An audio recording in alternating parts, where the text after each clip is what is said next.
VOD watchers, y'all know the drill. Timestamps in the description. We're doing some free coaching. We might analyze the main VOD of him playing really good Doorman. It was just like I was watching him last night and he was just, you know, preparing for this stream of getting all the Doorman tech, and actually kind of been significantly harder to find good Doormans than it has for any of the other characters.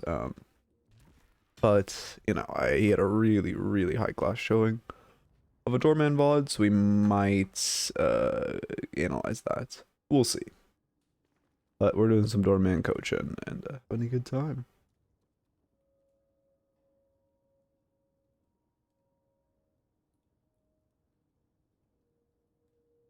Wait, oh,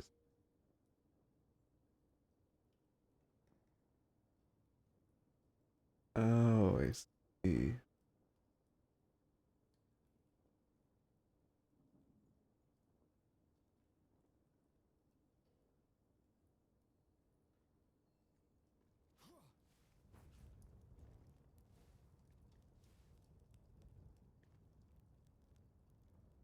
Yeah, I can't type shit. Sorry, if you follow VOD watching, you know the drill. I don't pay attention to the bot pings because no one's in chat, so I'm just like going to the Discord waiting.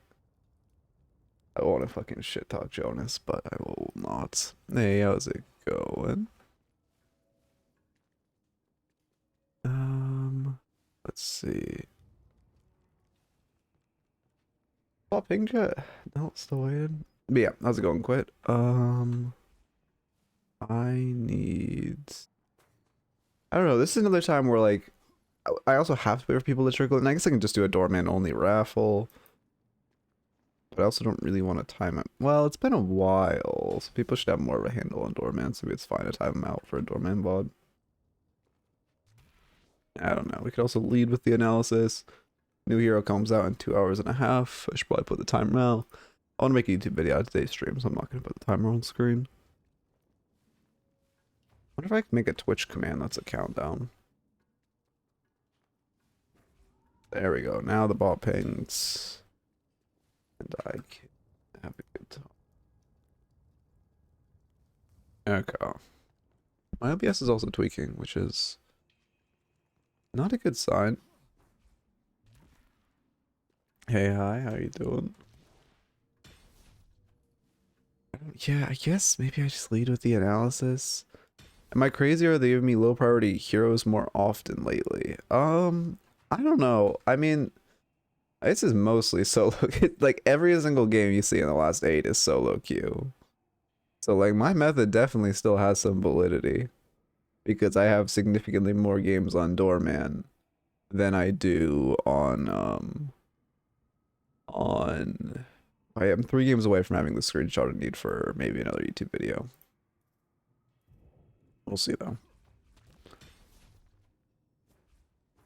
But yeah, my method definitely still works because I have way more games on Doorman than I do on any of the other popular heroes, so it just always wants to give me Doorman. Like, I have not been filled. This game was, I think this is a party game, and that's why I got filled. Yeah, I got filled because this was a game I was playing with. Oh no, no, this was a game where we no, was this? Wait, no, that was on my alt. This was just a game where I got unlucky. Then like these 6 are solo queue, all Doorman in a row. When I was getting the #1 Doorman, I played, I think 13 of my 20 games were just raw dogging it solo, and 13 out of 15 games I got Doorman. Yeah, I got 16 Doorman games in a row. I'm just waiting for the screenshot because I have where is it? I have 4 on the back of this, and then I'm only missing 3 more spots. I need to play 3 more games to push it into a 16 in a row screenshot. But it just has to do with the game wanting to give me Doorman, since I've played him more than Flash, Haze, or Fern.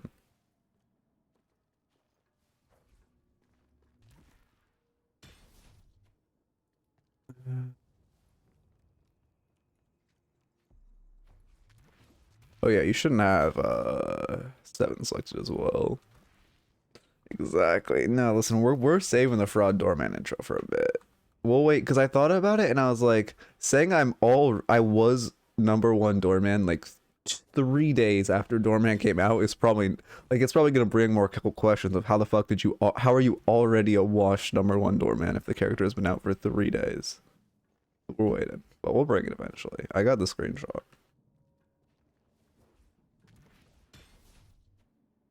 Um, but yeah, I mean, like I said, I was kind of, people were saying the method, like the character, obviously the method of selecting most popular heroes works. So people were saying that the thing with characters, like selecting my, I mean, I'll call it a thesis, but I'm pretty confident in it that having that the game wants to give you the characters you play the most was like not working for them. But then, you know, this gave me the confidence I need to say that, like, you know, pretty assuredly, because all 6 of these games are yesterday, just in a row. Solo queue Doorman. Okay. But yeah, does anyone here just have a Doorman VOD? I'm not sure if I want to just for YouTube. I'll probably do a Doorman review and a Doorman analysis, I think. Like I said before, for VOD watchers, before anyone joined, Lil Main had a really, really spectacular displaying of Doorman that I'd kind of like to analyze. Yeah, I declined your invite. I saw what you did to Swento on his stream. Although he doesn't know how to type no clip, so I guess he was kind of asking for it, but okay. It worked for me the whole time. I've been playing. It's how I one trick Shiv. This week it was ass though. Yeah, I mean, if you ever get filled, you're kind of crying, to be fair. But it works pretty consistently. The tech I use to, like, which I'm thinking about making this a video, but the tech I used to, like, you know, get Doorman 16 games in a row was I played 7, well, it was actually 5 games with friends, and I did the lockout method to give me 5 Doorman games, and at that point I had more games on Doorman than any of the other popular heroes, and I just raw dogged it in solo and got him 7 times in a row before the game autofilled me. And then at that point, wait, does that math work out? I was on game, no, it must have been more than 7. It must have been 13 times in a row, because I was on, no, 12 times in a row, because I was on game 17, 3 away from getting #1 Doorman NA, and I had to hit my friends back up like, yo, who the fuck is online? I need another lockout for the last 3, because the game's autofilling me. That was from, like, here, let's see, because I started here. These were all lockout games. I did 3 lockout games, 2 solo queue games, 2 more lockout games. And then what, from here? Am I still queuing with them? Okay, no. 1 more lockout game. So this was it 7 lockout? No, it was 6 lockout games. And the rest, everything from here to, so 8 games in a row solo queue before I got autofilled. Okay. You think Paige is next? Probably. I mean, I think it's gonna be closer than I thought initially. But I think, I 100% think in the past 3 days, more people have voted for Drifter. But because votes are cumulative, over the past, like, you know, the entire week, so many people just threw votes Paige's way when Doorman and the other motherfucker won. Billy won. Yeah, I mean, look at how many I voted stickers I have, though. That shit looks clean. We got the votes in. I think I might have hit max, because they're starting to put them on objects. Maybe I have, like, 1 more on the donuts or something. Like, I think I have, I mean, this is over 50. The other on the Paige propaganda, I saw it, yeah, but like, I don't really know if that gets more people voting Paige. Like, I ain't gonna lie to you, that's kind of, well, okay, I don't want this to come out the wrong way. I'm just a person who's very, what's the word? Against the grain, but like, it's a bad quality. Like, it's a negative quality, because you always want to do the opposite of what's popular, and it's like really, really bad, and something that I need to work on, but don't bother to. But I have that shit. So when he's kind of, again, don't take this the wrong way. I love Deathy, great streamer. But he was a big campaigner for Billy, and he was, in my mind, one of the big reasons Billy won. So now I want to vote Drifter because he got Billy before Doorman, and Doorman's the fucking best. And anyone who didn't vote Doorman should be punished. But that's all. There's no max, the whole room can be covered. Oh, really? I mean, I assume at a certain point they ran out of stickers on and shit, but is it actually just like keep going sicko mode? I feel like I have more games than most people. Well, maybe that's not true. How many do I have? 1, 2, 3, 4, 5, 6, 7, 8, 9, 10, 11, 12, 13, 14, 15, 16, 17, 18, 19, 20, 21, 22, 23, 24, 25, 26, 27, 28, 29, 30, 31, 32, 33, 34, 35, 36, 37, 38, 39, 40, 41, 42, 43, 44, 45, 46, 47, 48, 49, 50. No, I think I'm max. It's exactly 50. Unless I have just happened to have played exactly 50 games. Rue was my number 2. I like punk characters too much. Yeah, but I mean, okay. Also, I don't like people. I'm not okay. Sorry, I should have worded that more correctly. I don't mind people who just voted Billy. I mind streamers that campaigned Billy over Doorman. That's where I like. I'm like, okay, you're kind of the reason we got Doorman 2 minutes late or 2 days later. So like, you know. But it's also just really more of a character flaw on my part of always wanting to be. Again, I can't think of the word. Does anyone have a Doorman VOD though? Because I think we might just start. I mean, maybe I'll do a Doorman only raffle. That's probably the play also, so I can get the ping out. But I don't. 2 hours. Do we start with? Okay, question for you guys. We'll leave it up to you who are actually here. Do we want Doorman analysis first, where I watch a Lomain VOD and really analyze? Like, it was a beautiful Doorman showing. I just talk about like all his Doorman shit and how well he played Doorman. Or do we want a Doorman review first? What do we want first? Both are happening today. Yeah, I'm gonna stream telling new heroes out. I probably won't do the thing where I play them on stream though. Probably not. Cause like I was just kind of like either of the heroes like Paige. Like I'll probably pay, but I'll probably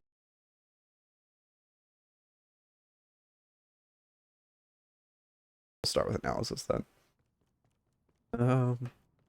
Well, I guess once the Steam connection is back. Is it Tuesday? It's not Tuesday. Yeah, that's true. I mean, yeah, well, I guess it would also give me more, like, I'll get stuff on rewatch that I didn't see initially.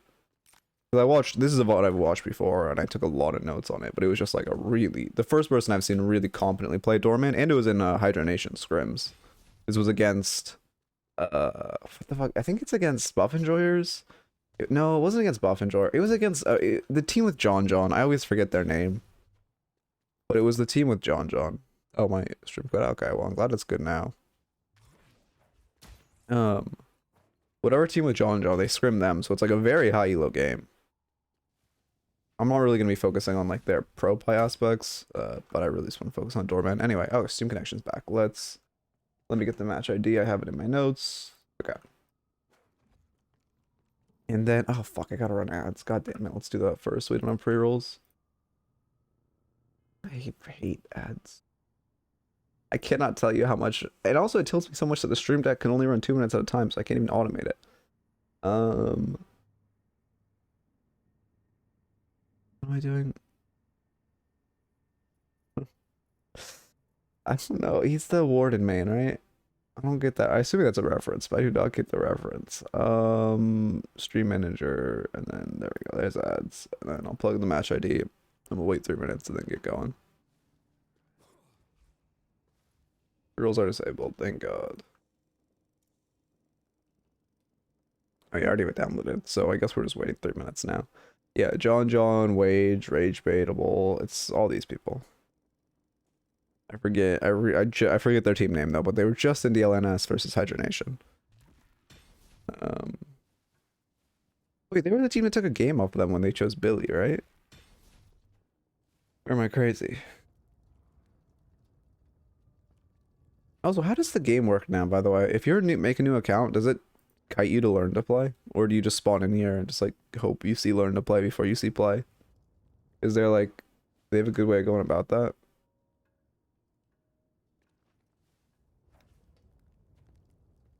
I love the snow globe.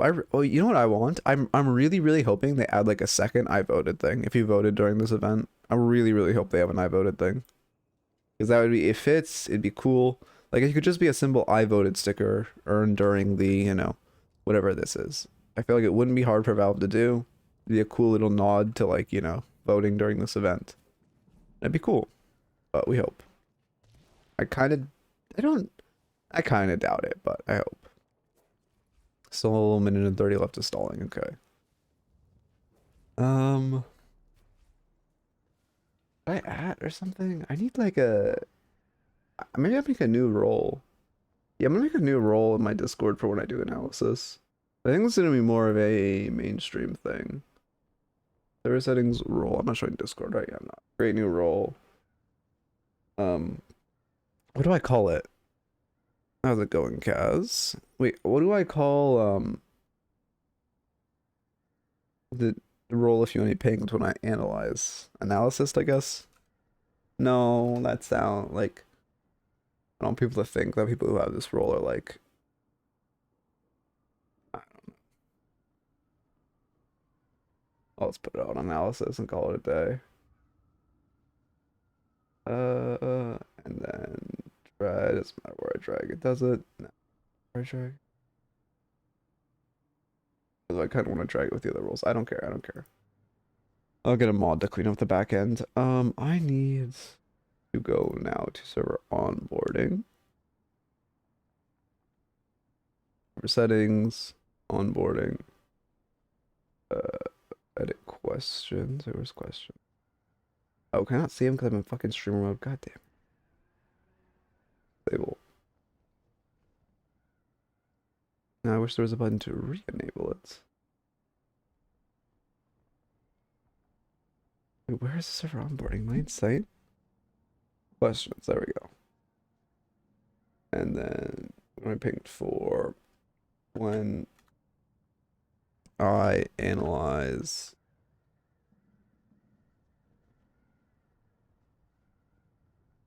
pro VODs.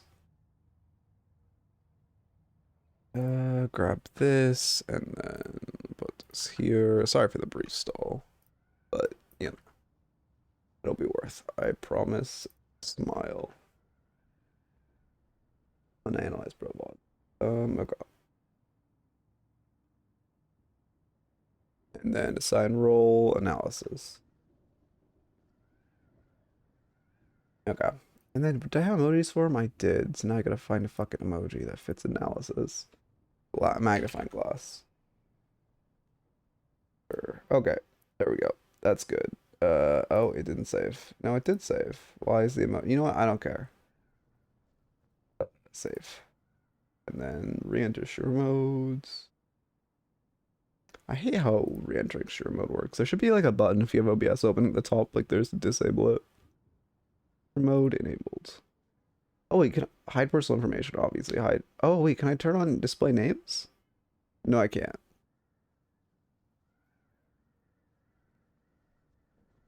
No, I can't. I can make it still give me desktop notifications. The one reason I have it on. Whatever. What am I doing? Oh yeah.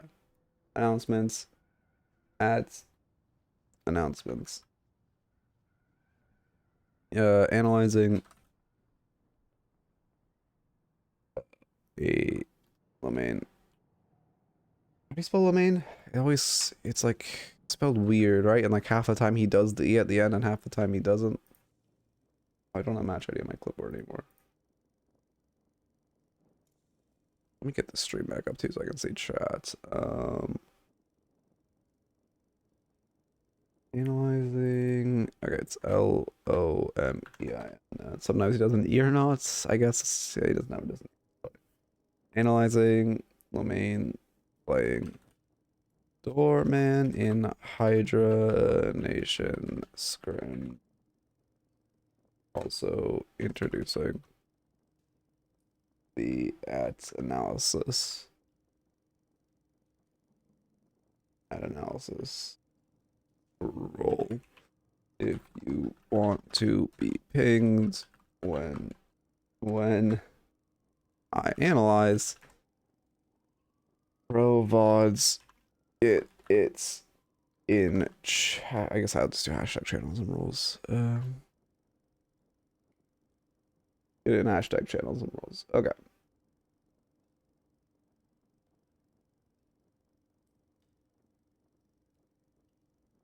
Yep, that is good enough. And then we will get into it. Let me start recording.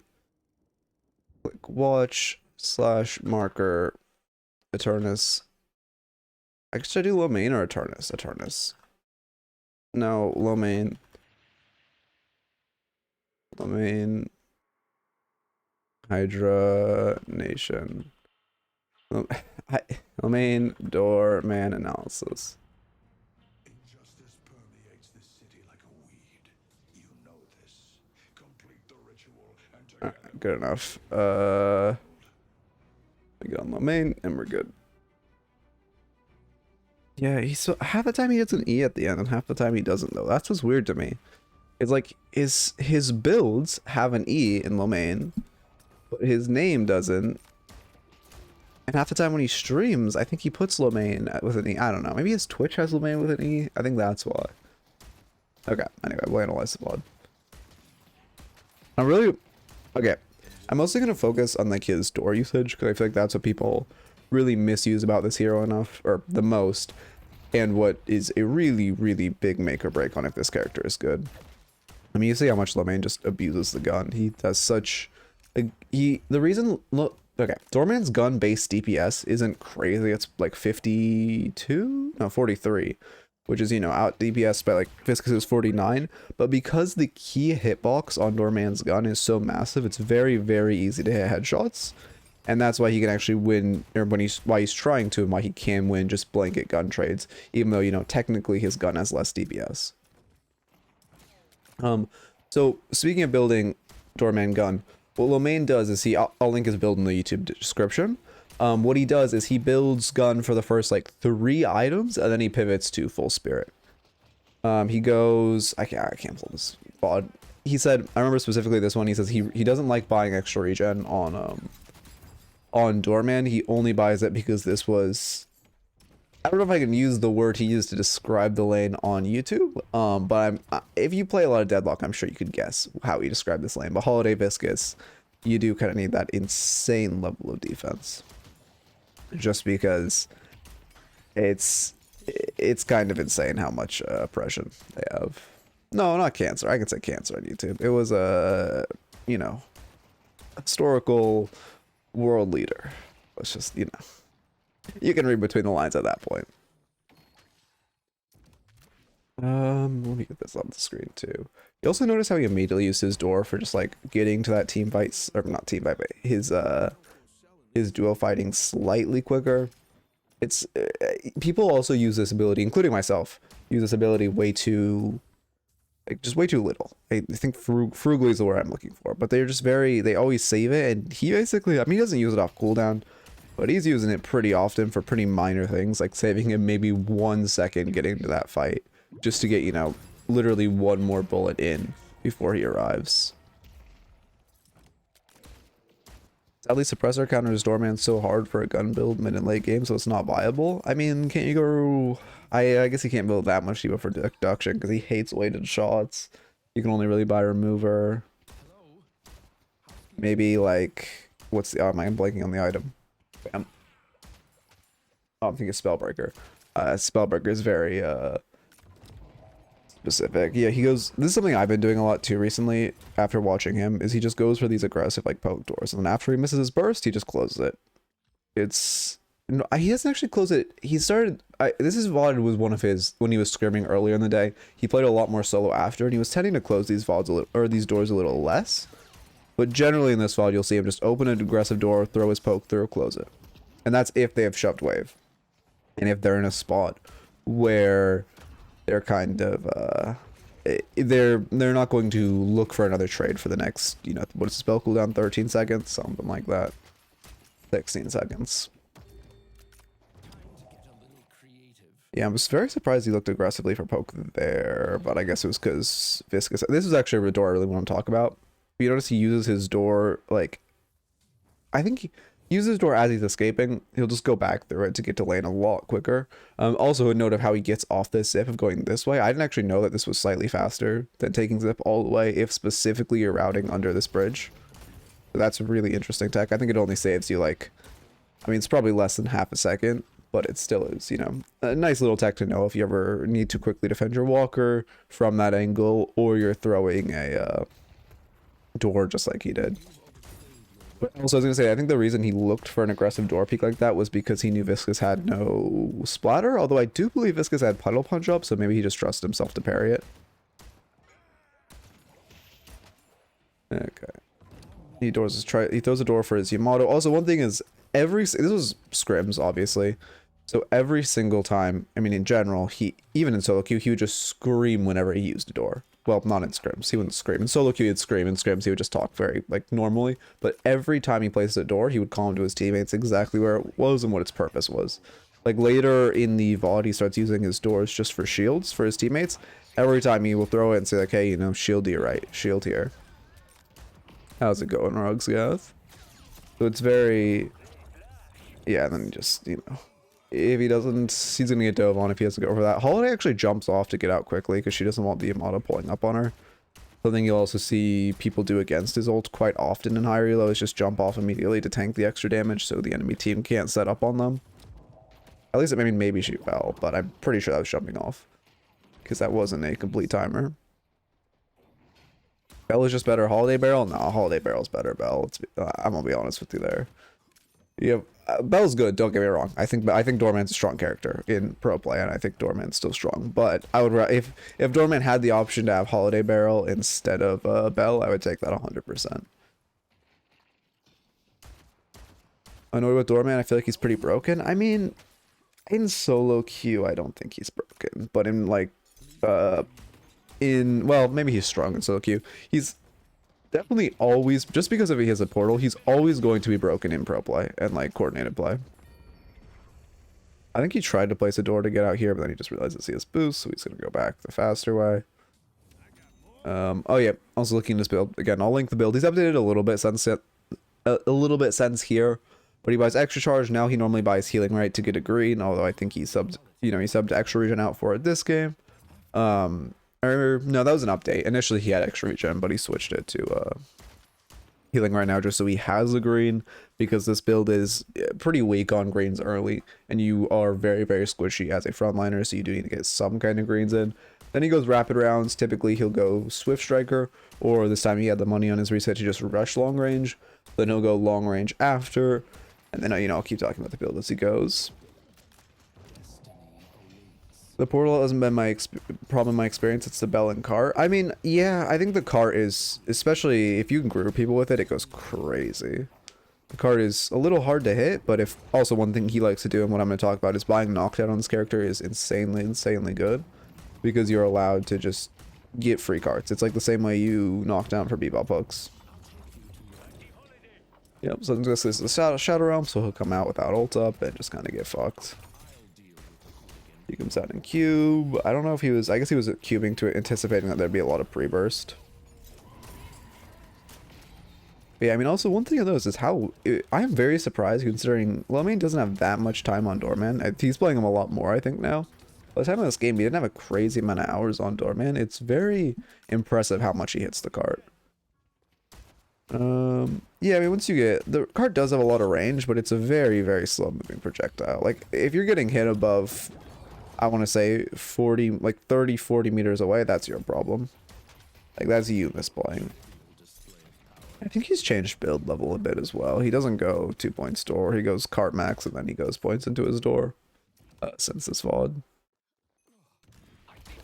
Monster round just because they keep getting shoved in, I believe.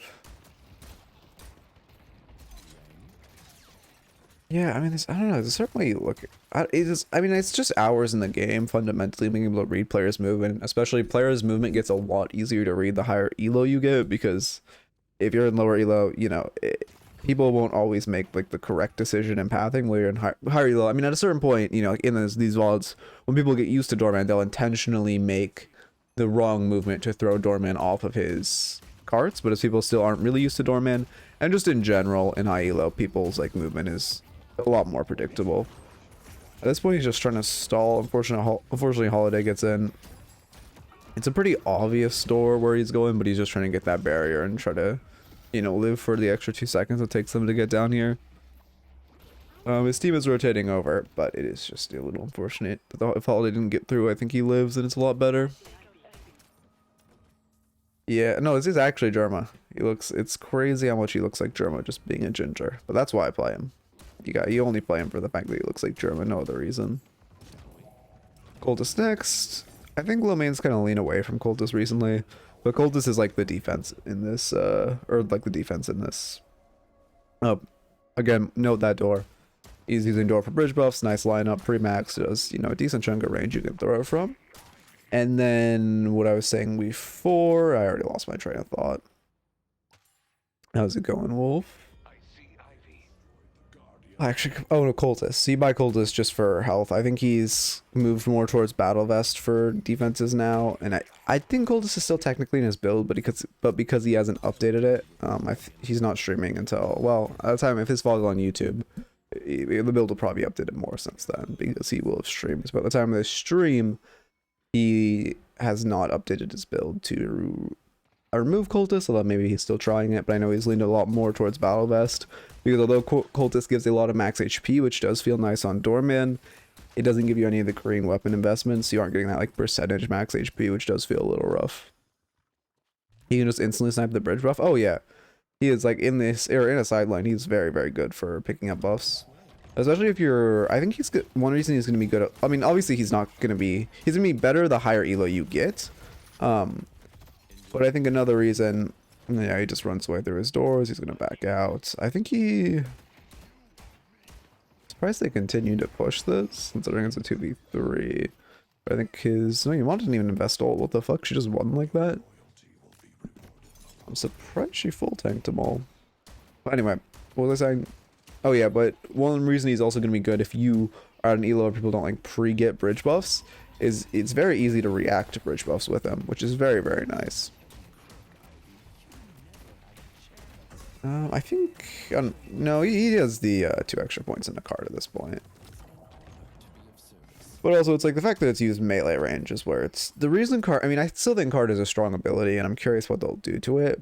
But the reason card is not like, I mean, the reason I don't think card is, I mean, card is good. Don't get me wrong. I do think it'll get at the very least a cooldown nerf or something. But it was because he hit a point blank there that like allowed it to shine. If you're spacing like 10 meters away from Doorman, he has to read your movement, and you have to like not react with either a dash, or I believe you can double jump it, although I haven't tested that myself, so I shouldn't spread lies. Hopped off is a strong words one though. I saw the screenshot. Heck,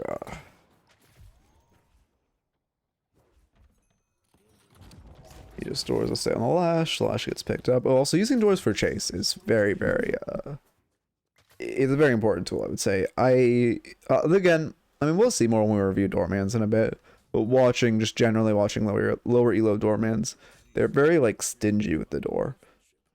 I mean, the ability, it probably should, and it really feels like it should have, like, a minute-long cooldown, minute 20 well, maybe not minute 20, like a minute-long cooldown, instead of the like 40 before you get cooldown reduction, and then on top of that it starts like ticking down when your doors are actually up, so it only really feels like 20 to 30 seconds. Maybe the way to nerf it is to give it activation time.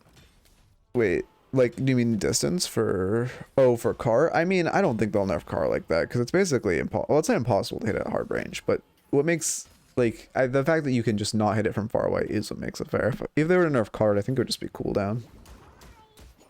Maybe range. Maybe range. But I don't know. I honestly, we'll see. I mean, I don't think they'll nerf him for at least till the end of this week.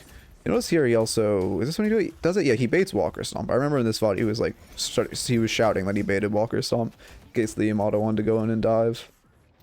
But it's pretty, that's another thing you see him do pretty often when they are sieging, is creating like alternate, instead of what I see lower elo Doormans do, and what I do myself a lot of the time is just put a door behind me and just create a door out, and then have the option.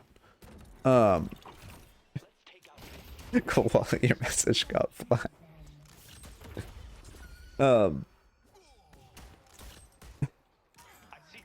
But what he does is he creates like off angles onto Walker for his teammates to push through, and then also he creates like he'll walk through it quite often to bait Walker Stomp in case his team wants to dive, or in case, you know, his Billy wants to melee Walker or whoever. I was surprised at that door usage. I mean, that's like, I think that's just the type of thing where the doorman or the door like the idea of the door is good of just storing that wave more quickly because it's a low cooldown. But because he doesn't, you know, doormans, we don't have that many experienced doormans. We don't have like crazy lineups or anything yet. He doesn't get that much distance as if unless he like, you know, unless he knew the range perfectly and had a perfect lineup like you would see. Yeah, I love his zipline animation. The animations to these new characters are like crazy good. It's unreal. Yeah, there's his knockdown. You'll see him use knockdown for this luggage combo a lot. Also, one thing I have notes to talk about in lane, but I didn't actually talk about in lane, or I forgot to, was he will well, he didn't do it very often. He did it a few times, where he would put a door like next to his Yamada. He would like scream, "Who's this Yamada?" Or AVG. He would scream at AVG like, "Yo, start power slashing, power slash!" And then when Yamada would power slash at the door, he'd throw his door like behind the enemies. AVG would get a power slash through the door. This works with Holiday too. I was playing last night. I would say the exact same thing to Holiday, but tell her to get her lasso ready. I'd throw a door behind him. She would walk through lasso and pull him back, and basically, you know, do what the luggage cart could do from behind. Or you can, if you are in lower elo and they're less prone to notice your doors, you can like sneak behind them with doors and throw a cart behind them. Although that is doesn't work that often and is very niche, but you know, maybe once a game you can get like a cheeky little play or cheeky little poke off that. And then obviously there's, which one thing I have not seen him do a single time, which I was surprised by this, because this combo fundamentally seems good on him, and although it's hard to do when I do it like in lane, it is strong. Is where you put a door at your tower and then you cart them, and as they're going through the cart into a wall, you put a door behind them so it pushes them through the door into your tower and then you close it. But I'm very surprised we didn't see him like even attempt this a single time. Well, I actually don't know if lasso goes through door, but Holiday stepped through the door and then lassoed. I would assume lasso goes through door, but to be fair, I haven't tested. And the only time I had it happen was Holiday stepped through. But yeah, Bebop Hook goes through. I've seen some stupid shit with that. Well, I guess I should say funny shit. Also, when Ivy didn't stone form the, okay, I remember particularly when he knocked down this Ivy, he said he was getting Ivy, I'm blanking on the word. He was getting Ivy stone form out, and then when she didn't stone form, he like tried to get his whole team to dive on her and that micro stun so he could have carded off of it. Because when Ivy didn't stone form that, if they had instantly gotten her, it would have been in a lot of danger. It was a mistake to place the door that high. It does work out. He, I think, is going to Cultist before the... I'm surprised he goes for this far one. Oh, he's not going to Holiday, that's why. He's just backing out. Cultist the camp, backs out. Kind of surprised they aren't... or he isn't staying for Walker Siege. He's just going back with his team because he doesn't want to get jumped on. They have no Holiday lasso online, but to be fair, both of them jump on him. It could be a little scary. And Doorman is a little, you know, his 1v1 potential isn't insane. So he just doesn't want to be away from his team here, I suppose. He's looking for a door out, but they're janky as fuck. I remember he was upset about that one. That's the one thing I think is really shitty about Doorman right now. Is fundamentally his kit's great. They need to fix the jankiness of the doors on walls. There are so many times if you play Doorman, you die to just like, oh, well, I can't door on that wall for some reason, or oh, my door didn't go off. And that's just like, that just feels like shit to die to. Yeah, okay. Cocaine's picking up. Blue. Is that blue? I actually don't know what lane that is. Yellow. Yeah, this one's green, so that's probably yellow. Blue's mid. Okay. Holiday Lasso doesn't go through doors. Okay, thank you, thank you. That's a good test. I'm surprised by that. That's interesting. I wonder if like how it's coded is different. It's like a different type of projectile, or if they did that intentionally. Because it doesn't... it seems like it should. Yeah, he just jumps on him, kills him. That's why you also... I think... I haven't seen him build it, but in his build there's also crippling headshot, because when you get the stun on your car, it's kind of like Mirage NATO. Wait, now I realize why I like him. He's just kind of like old Mirage, but better. Because you just get like 4 headshots off the back of your car, while Mirage used to get like 3 off your NATO. Interesting.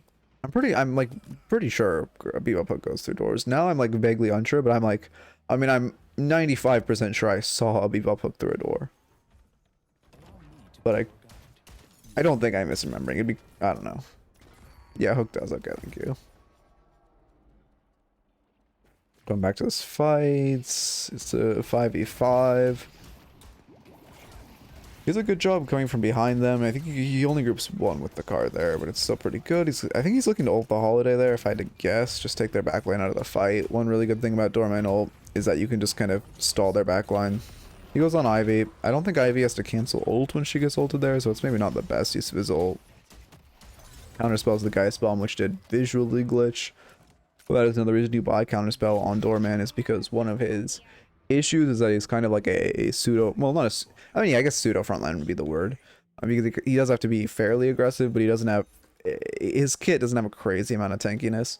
The Counterspell gives you some artificial tankiness if you could just, you know, parry other people's, like, major burst. Such as Geist Bomb, Viscous Splatter, Holiday Barrel, Lash Ground Strike, any of that. He's holding, what did we agree this name was? Yellow? Is it actually yellow? Wait, it'll say, yeah, this is yellow. He's holding yellow while his team goes mid. Doesn't want them to trade Walker in turn for mid. And they back off. They're just going to trade Urn for mid, which they should get. Yeah, they do get. Also, one thing you'll notice a lot at higher elo is people all, well, not always, but there's always at least an attempt to trade something for mid if you're only down like a couple players. I'm surprised. Okay. But if you're only down like a couple players, it is, you know, fairly often someone will grab Urn, you know, a player will shove mid on top of the enemy team doing mid, you know, they'll try to like put pressure on a Walker. So Lumain knows that it's very unlikely they'll contest mid in these negative conditions, and he just catches mid. Or not mid, catches yellow. Okay.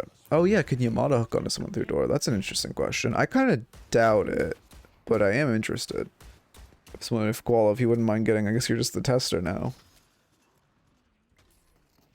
Oh, this building looks so much cooler now too when you go on top. Such a good change. I'm glad the map looks so much better. This base just needs a little work.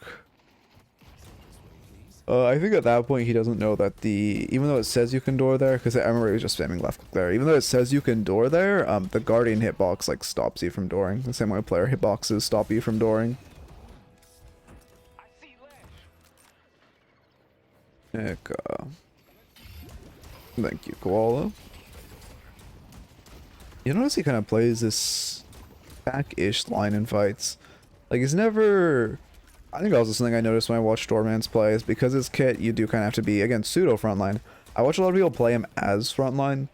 Like, they won't be the first, they'll kind of be the first one or the second one in. When your role as him is really like 10 meters behind your frontline. Like, that's kind of the position you want to play in. Because you want to be close enough to throw your abilities and get good damage. But you also, you know, if someone goes on you, you want to be able to, like, card them away and strafe backwards. Maybe use your ult defensively. Because you are, you know, again, short of counterspell, he is... I mean, his Cultist is up, so Counterspell and Cultist, he's extremely squishy, no defenses. As we'll see when Abrams just, you know, runs through everything to get on him, because he doesn't have his cart or door up to run away.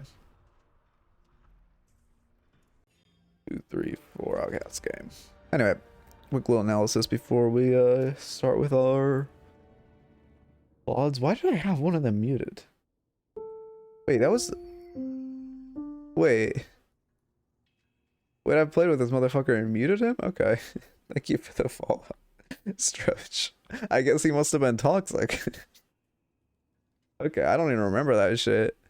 I think this was a sub. No, this wasn't a sub, and this is a glitch on who it is, right? It was Rokane. That was Rokane. Yeah, that was Rokane. I guess was Rokane toxic to me? He must have been if I had him muted. Huh. I don't remember that. It must have been a while ago. Who do you think will win the vote? I think... Here, wait. If watching YouTube, hope you enjoyed. Keep it real. Don't know if this will be a YouTube video. I think Paige has 70% chance of winning. Drifter has 30, I would say. That's kind of where I put it. Maybe 80-20. I think Paige has a significantly higher chance of winning because people have been voting for her for a while, while Drifter's gotten his surge after the Doorman vote. Yeah, Paige, Drifter, Victor sounds about right. I mean, I'm hoping for Drifter, don't get me wrong. But if I had to guess, you know. Okay. Let's get a bot up. Does anyone have a Doorman bot in chat, or should I just start a Doorman only raffle again, which went so well last time? If there are a few people that have it in chat, we'll just do a Doorman raffle so it's fair.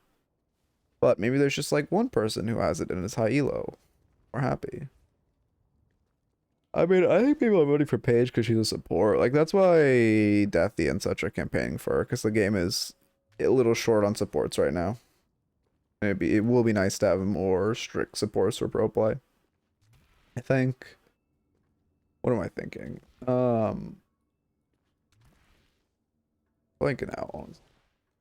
Oh, I think it's kind of crazy we aren't getting any M1s though, because Victor isn't an M1. So we're not getting a single M1 in all the characters. I mean, I guess Mina's slightly M1, but not really. And then we know Drifter is kind of like Yamada hybrid, I guess is the easiest way to think of it, with like Nocturnal ults, and then Paige obviously a support, Victor a frontliner, kind of like Abrams type. How do you know? I mean, there's been like, I mean, I know a little bit of like insiderness, but most of it's just like, well, all of it's public. It's not like I have insider shit. Stream died, god damn it. All of it's public, but Drifter has like a Nocturnal. I don't quite know the specifics. I haven't seen it. I've just heard. But his ult, he like takes away people's like he blinds them. I don't know the specifics. I've only heard that he blinds them with his ult. Kind of like not poor Koala. Okay, I'll wait till Koala's back since he asked. I know two of Drifter's abilities though, which I'll get into. And then obviously we know Bookworms because she was just Paige because she was just Bookworms. Okay, you're back. Okay. So what we know about Drifter, or what I know about Drifter, is his ult is kind of like Nocturnal. Okay, god damn it, Roxath isn't either. Okay, we'll wait till the full ads are done. I hate ads so much, man. Oh my god, okay, we're starting a fucking Doorman only raffle. Flash raffle. 5 minutes. Title, Doorman only. That's, okay. At Gambler. Doorman only raffle. Alright. Go to this scene. There we go. Yeah. His 2 is like Shiv Knife, but if he can recast it to teleport to someone if he hits it. And then yeah, his 4 is like Nocturnal, where he blinds someone who is like, I guess kind of like Rengar. I think he like chooses someone and then blinds them and then can like jump on them. I didn't know about his 3 being a passive that lets him hunt people. You misspelled raffle. Wait, where? Honestly, I don't care enough. I think I misspelled raffle. I'm going insane. Wait. In the raffle text. Insane. R-A-F-F-L-E. R-A-F-F-L-E. R-A-F-F-L-E-S. Waiting. Oh, wait. Oh, thank you.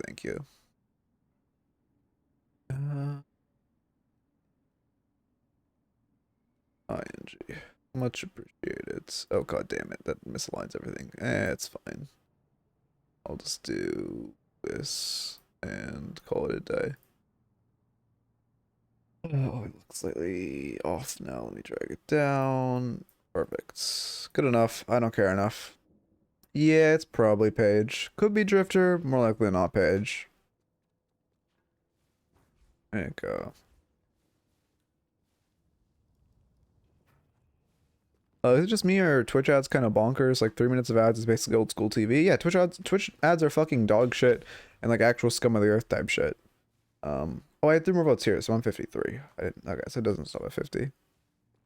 But yeah, like I said, if the reason they like the reason I have to run them and why a lot of streamers have to run them is because if you don't, you have pre-rolls, which just stop anyone from coming to your fucking content, and it's like basically shadow banning you because no one sits through a pre-roll to watch a new stream, which sucks ass because Twitch ads are so fucking suffocating. But it's only 3 minutes per hour, to be fair, so it's not like old school TV, which was like what fucking 10 minutes every 30 or 10 minutes for every 30. Yeah, because it'd be a 20-minute program and a 30-minute ads. There's 30-minute slots, so it's like 8 minutes of ads.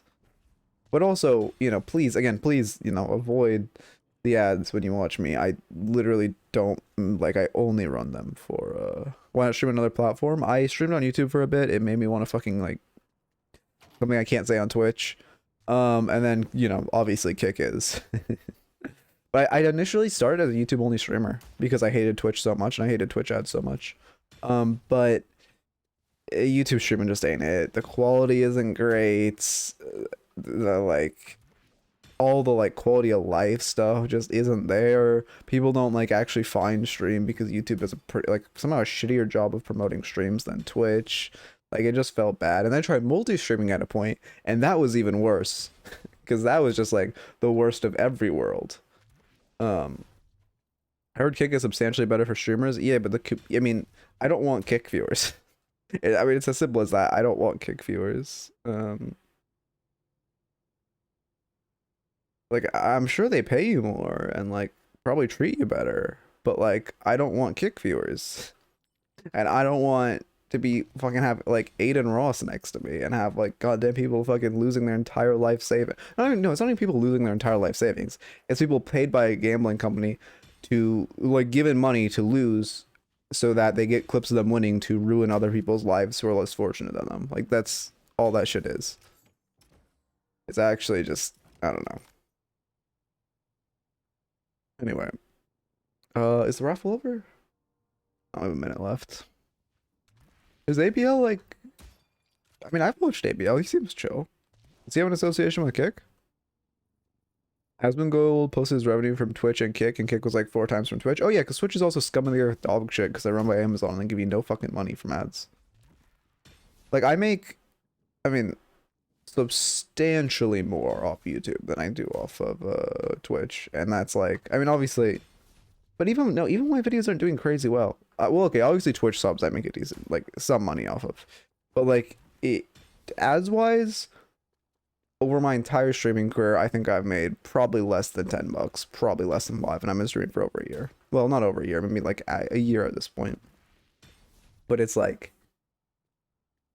you know, it's okay. Ritualist Doorman didn't win, unfortunate. We'll have how long until Paige or the other person comes out? An hour. So we'll have 2 more VODs. I don't know. I don't want to end stream in 2 hours, but I don't want to play Paige or Drifter. So like, the fuck do I do? We got our Doorman hype. I played with Oklahoma a long time ago. I remember that fucking name. That stands out. That's not a name you forget. Yeah, have a good one, Rogscath. I hope you have a good night as well. Oh, it's you. Wait, I'm reviewing you. Yeah, I forgot I'm reviewing the Doorman.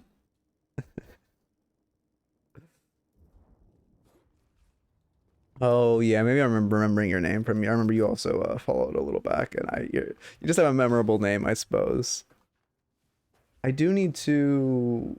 The Ritualist Doorman thing, yeah, that is on my radar, although obviously or not obviously, but it's kind of backlined until after all the new characters release, and I'm, you know, done making content around the new characters. We'll probably get back to like that type of thing. Here, do I have your name on the list? Let me go to this. And then is the list. Wait a minute. Oh no, yeah, you are on here. Okay. For the back we found. Okay, no. Why am I going over here? Go to here. Go to here also, so I don't leak. And then you think we're good? Yeah. Watch. Start recording. / marker. Ritualist Doorman. Okay.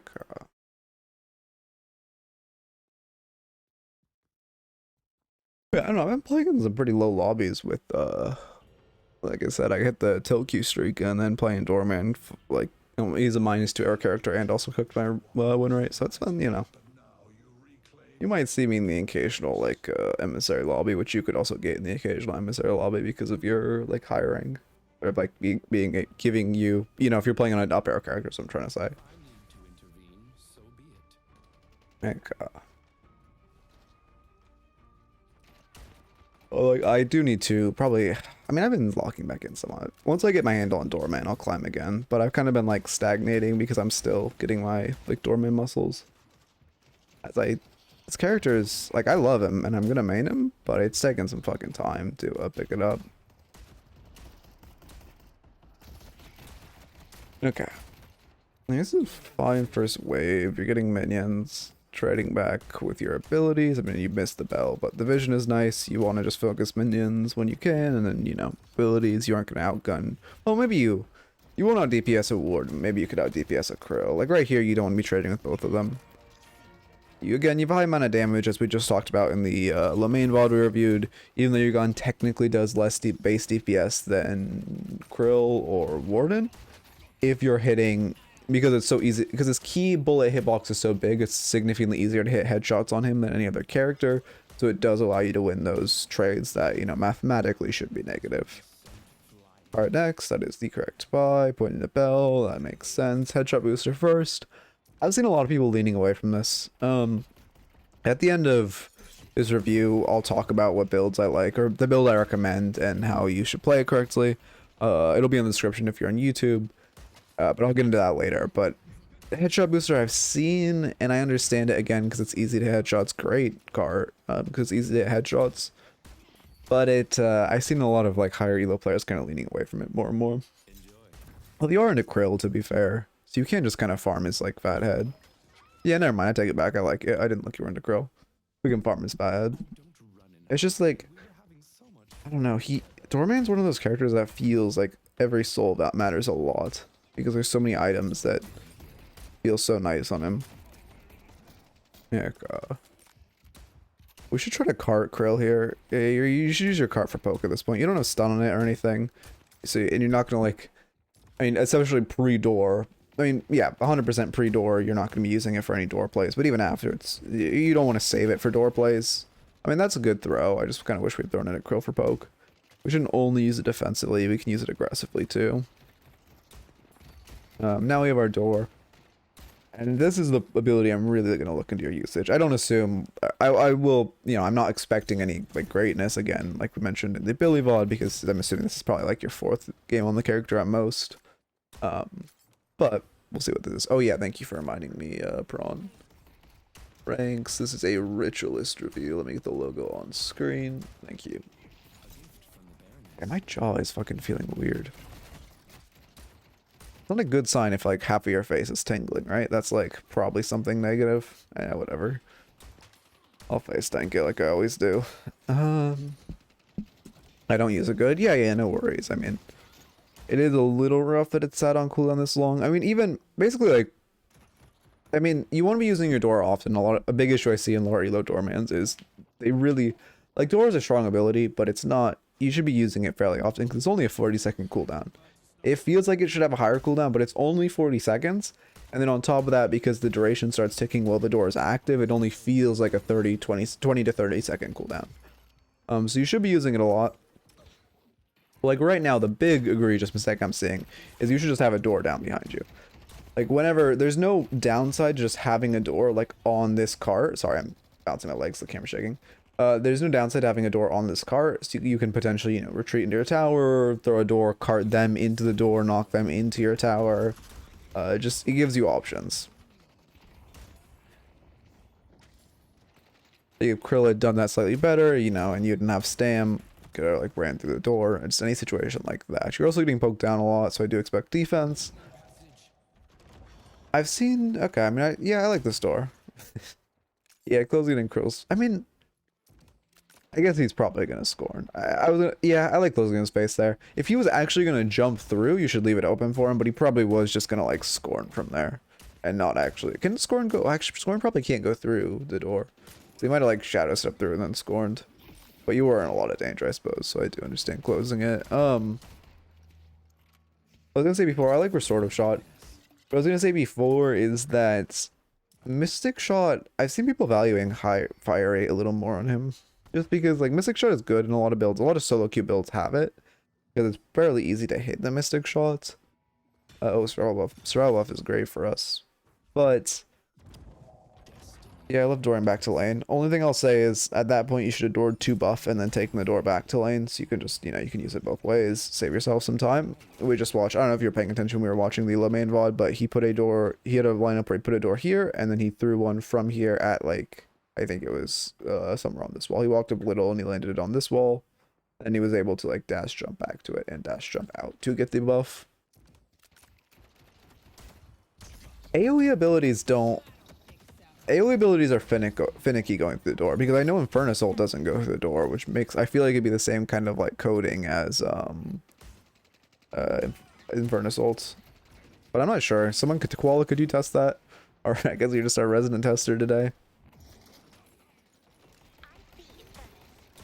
Unfortunately, we missed the Mystic Shot. We do get the Headshot Booster proc, which is nice. If Warden ults, you should just... Well... If you can get on Warden while he's ulting, you want to ult him. Oh, if you can scorn through Doorman door. Because I don't think you can, but it's worth testing. Oh yeah, basically your door roll right now is if Warden starts channeling his ult, you want to door him, so you and both you and your Wraith can kite backwards. Also, if Mo ults your Wraith, you want to door him. But if Warden is actively in his ult, you do not. Well, now you're getting some HP. When I started that sentence, you were low enough that you didn't want to door him while he was in his ult, because he would have been able to kill you. At this point, you have enough HP that you can just door him mid-ult. So if you need to appeal for your Wraith, you can do that. Oh no, he's not saying it as a fact. He's just, like what you need to test. Okay. I'm so fucking hungry. Well, whatever. We'll resolve that issue later. Extra charge. I mean, yeah. I think, well... I mean, extra charge is obviously good. Don't get me wrong. I'm not thinking about that item in particular. Great item on Doorman. Makes his bells able to proc Mystic Burst. It makes his bells do more damage. You get 2 bells. You know, great item. But what I'm thinking of is I mean, I wasn't looking at your exact shop time. You shouldn't be saving from Mystic Shot over extra charge. If you went to shop, had 1.6, and you're just like, okay, Mystic Shot pre-extra charge, I like that. Obviously, Restorative Shot you just had to get as a reactive item. But I do think extra charge should come out before Mystic Shot if we are going Mystic Shot. A lot of wasted Mystic / Restos. Yeah, it is. I mean, especially the Restos. Yeah, we do gotta be thinking about that. It's kind of pretty important on Doorman, especially if you're buying. I mean, especially with Mystic Shots, but just like constantly thinking of his actives. We threw that bell too early. I'm surprised he got out so fast. You don't really want to throw your bells. Okay. I should say before rapid recharge, you should just run away now. You hear Warden ulting. You don't really want to throw your bells like on someone coming out of your ults, because it's... I'm trying to think how to word this. Basically, you lose the initial damage of like the contact damage of what, it's 50 right now, 60 maybe. Your contact damage is 92 actually. You have, oh, that's, I forgot about extra charge giving you spare power. Your contact damage is 62, which is great. Sorry, one second, which is great for damage.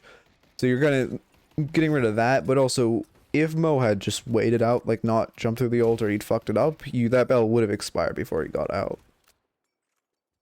Okay. I had the 1.5 and hit 1.6 from a box. Wait, what? Oh, yeah, this will count. Yeah. Okay, then yeah, that's... At that point, that's fine to skip extra charge, even though it is a, you know, item you should really, really prioritize on him. That's more of an issue of your shop timings, because you didn't get a kill, so you wouldn't have had a surprising soul spike. Yeah, God. I think it will not hit you through the door, because the game still considers it as far from the enemy. Yeah, I think AoE abilities just don't go through the door. Which also, door is amazing for dodging Infernals, because you can just strafe back and forth almost like you would a parrot wall, and then close it when he gets on one side, or just strafe back and forth when it pops. Okay. Yeah, you can't score through the door? Okay, thank you for testing. Oh, the fucking hiccups. Rapid Recharge Rush I don't like. Yeah, I don't like Rapid Recharge Rush. I see the vision of... I mean, extra charge, but rapid recharge is not the play. There's a lot more items we could have that'd give us more value. I mean, okay. I'm noticing an issue with how you ults. Oh, interesting. There's a replay glitch where I don't see the key turning blue. Never mind, your bell on that krill was... Well, I still think you should have saved the krill so you could have gotten the initial damage, but I think you reacted to him falling off or something, and that's why you, threw the bell initially. It just doesn't show in replay. This is great. We love using door for an angle on him. Sucks you miss the shots. Also, we should throw a bell through there. Other than that, that's good. Whenever you door, you want to throw your combo. And that's the play. How's it going, Miss Midnight? Echo. But yeah, of course, hate the saving dagger for dash. Using your door like that for aggressive or peeking aggressively is really nice. Only thing I'll say is just always throw your bell through it. Also, it's nice if we can get in on that peak. You can't get your door on the ground, but it's nice if you can get your door on the ground so you can get cards. There you go.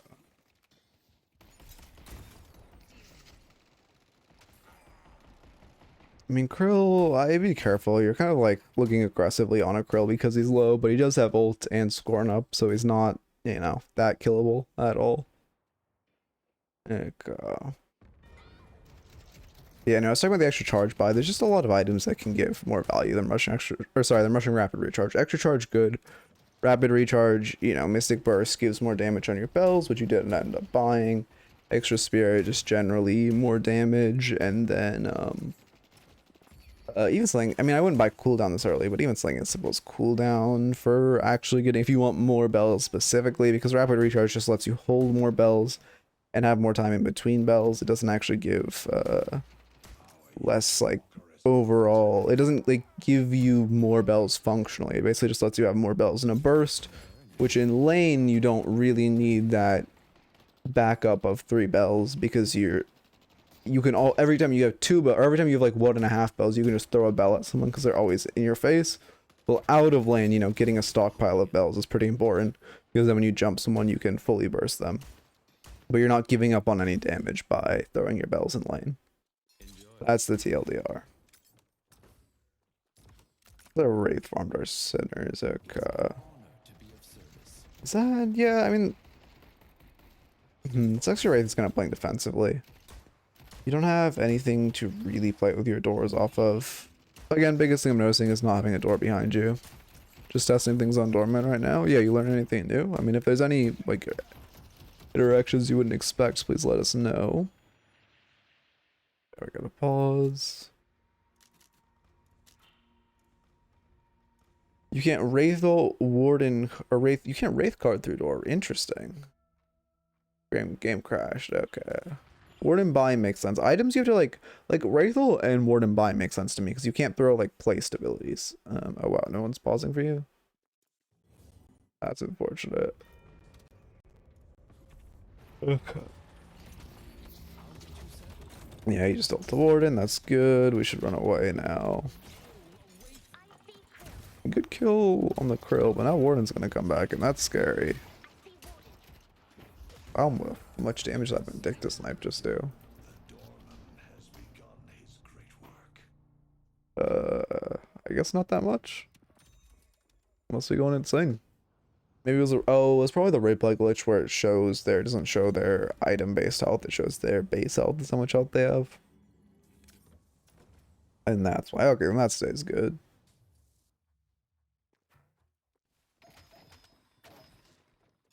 Fuck, I'm actually really hungry.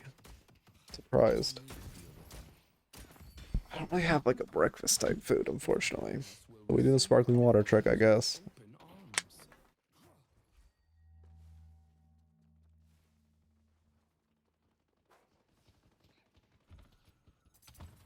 Yeah, I like dooring for buffs here.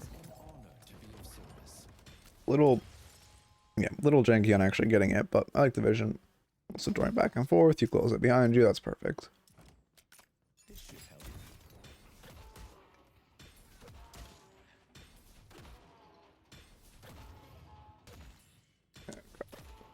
We missed light melee, but also you shouldn't be light meleeing there. There's no pressure on you to, there's no pressure on you to get out of this camp as quickly as possible.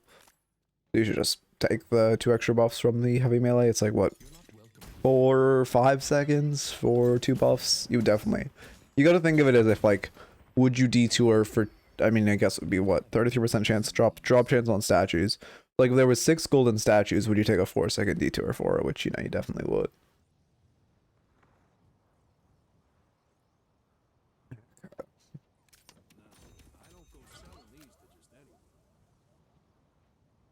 On the double sinner, do you know why some people always melee the first machine and then just a second after instead of doing a... Wait.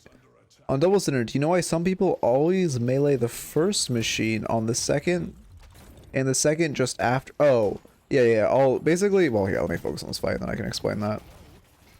Good card. One thing okay, big issue I'm noticing with you, another thing I noticed with a lot of new doormans, whenever you ult someone, you're locking onto them. That's not your role in a fight. When you ult someone, you ignore them for 6 seconds. When you're just staring at that guy and ult for 6 seconds, you're like fucking yourself. You're wasting 6 seconds of damage, and you're kind of using your ult poorly. Whenever you ult someone, just ignore them and like count down from 6 in your head. The second it hits like 5, you know, you walk back onto them, try to kill them. Or if you hear, it also has an audio cue when they start to get out, so you can also turn on the audio cue if they like jump off or something. But you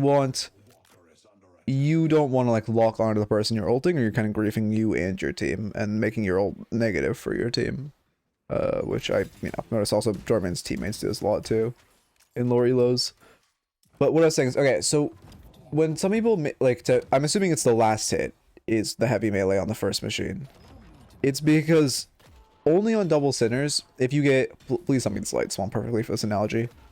No, if you get the light spawn, or like the light spawn with the last 2 lit, or the last 2 missing, so you don't have time to immediately heavy melee it, and it's like the longest possible rotation until it gets back to being heavy meleeable, you can sneak in a heavy melee on the other sinners before returning to this one and finishing it off, and you don't lose any time. You just save yourself, you know, the 2 seconds it takes to, or 2.5 seconds it takes to melee. Well, I guess 2 seconds to melee, and 0.5 seconds for the cooldown between the next. That's why people will do the double melee thing. It's just like, it's very, very mid-maxy on time. Oh, so we see Tank Buster come out. That's fine. There's Knockdown. Love to see that. Love to see that cute. Did you, oh, you auto-sold something. Wait, does your auto-sell work? Wait, what the fuck? My auto-sell does not work at all. It makes me so fucking upset.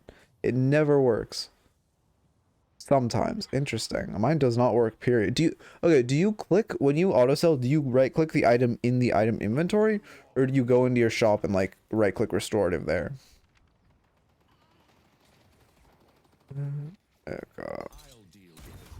No, it's the first melee is on the first machine, and the next 5 melees are on the second.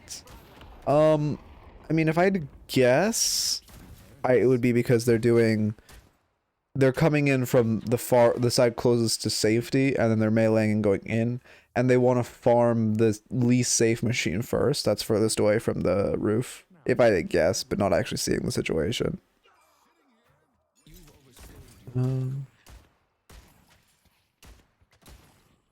I would, yeah, if it's just that, I would assume they're just spawning. They haven't, when they go in, they have in their mind which machine they want to melee first, being the safer or less safe machine, just based on the situation. But they're coming from the other direction, so they're just meleeing it and then going. Okay. I like having the doors retreat because they're splitting. Only thing I'll say is you shouldn't recast until someone pulls up. It's because you can instantly melee after 4th punching on both. Oh, you mean like leaving about that last hit? Okay, yeah, you can do that. Like, if that's what you mean. I don't think this is talking about when you enter the camp, not when they're on their like last or their final hit. I don't know why I was gonna explain it in lights. Final hit makes sense. I think the timing works out if you melee the first one when you come back to it after finishing the second. You don't have to time the lights of the first. Wait, what? But this is on first melee. I don't think that's true. Like syncing it up. Oh, I need to test that. If that's what I think it is, I need to test that. Actually, that'd be really huge tech to know. If they're on like the same internal timer, and that's why. I'll test that. All actives work. Do you mean like for like replay glitch wise, or?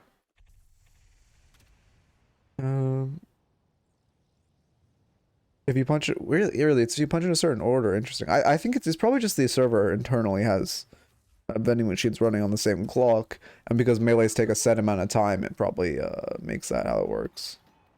I'll test that after. Thank you. That's actually really good tech to know. If that is correct, and I appreciate you pointing that out. Yeah, okay, because that's tech if that's true, that's tech I'm not gonna bring up every fucking review. One of those.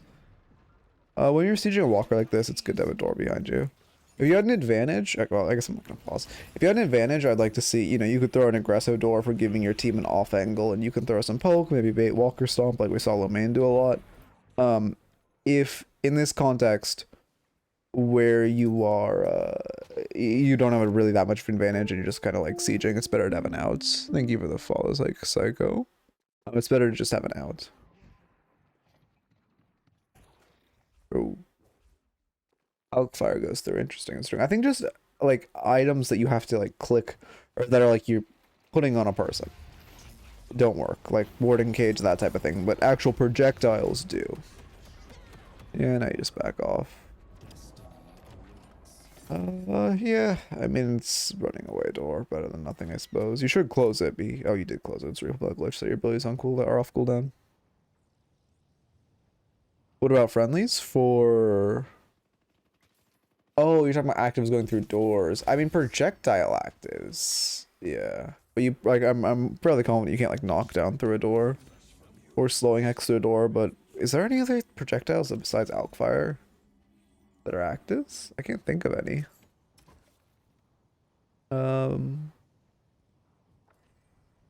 Vortex Whip. I guess technically you can probably throw it through a door. Capacitor, I think that's still technically a point. Like you have to click it on someone, so I doubt it. It's items that are like not selected on a person, I think. Oh, I'm falling into frame, my apologies. Get it too comfy. Silence wave. Ooh, that's a good test, Qual, if you could test that. Okay. Your team's really giving rejuve here? Wait, am I insane? Wait, I need to look at the situation. This is like, if your team gives rejuve and they're doing it when their Geist is dead, that's psycho. Oh, your Vin was dead. You guys should contest this, though. You have player advantage, and they're doing rejuve. They have no 7 ult and pit or anything. I mean, they have Infernus ult. I guess they have Warden ult and Infernus ult, but you're still up a player in this fight if you were there right now. This should not be a rejuve we give. They're doing it... I mean, they're doing it while neutral, but will your teammates respawning first? Like, we should immediately be going on that to contest. You can silence wave through. Really interesting. What if silence wave? Oh, that's actually really interesting. Okay. 3. Okay. I guess silence wave is read as a projectile then.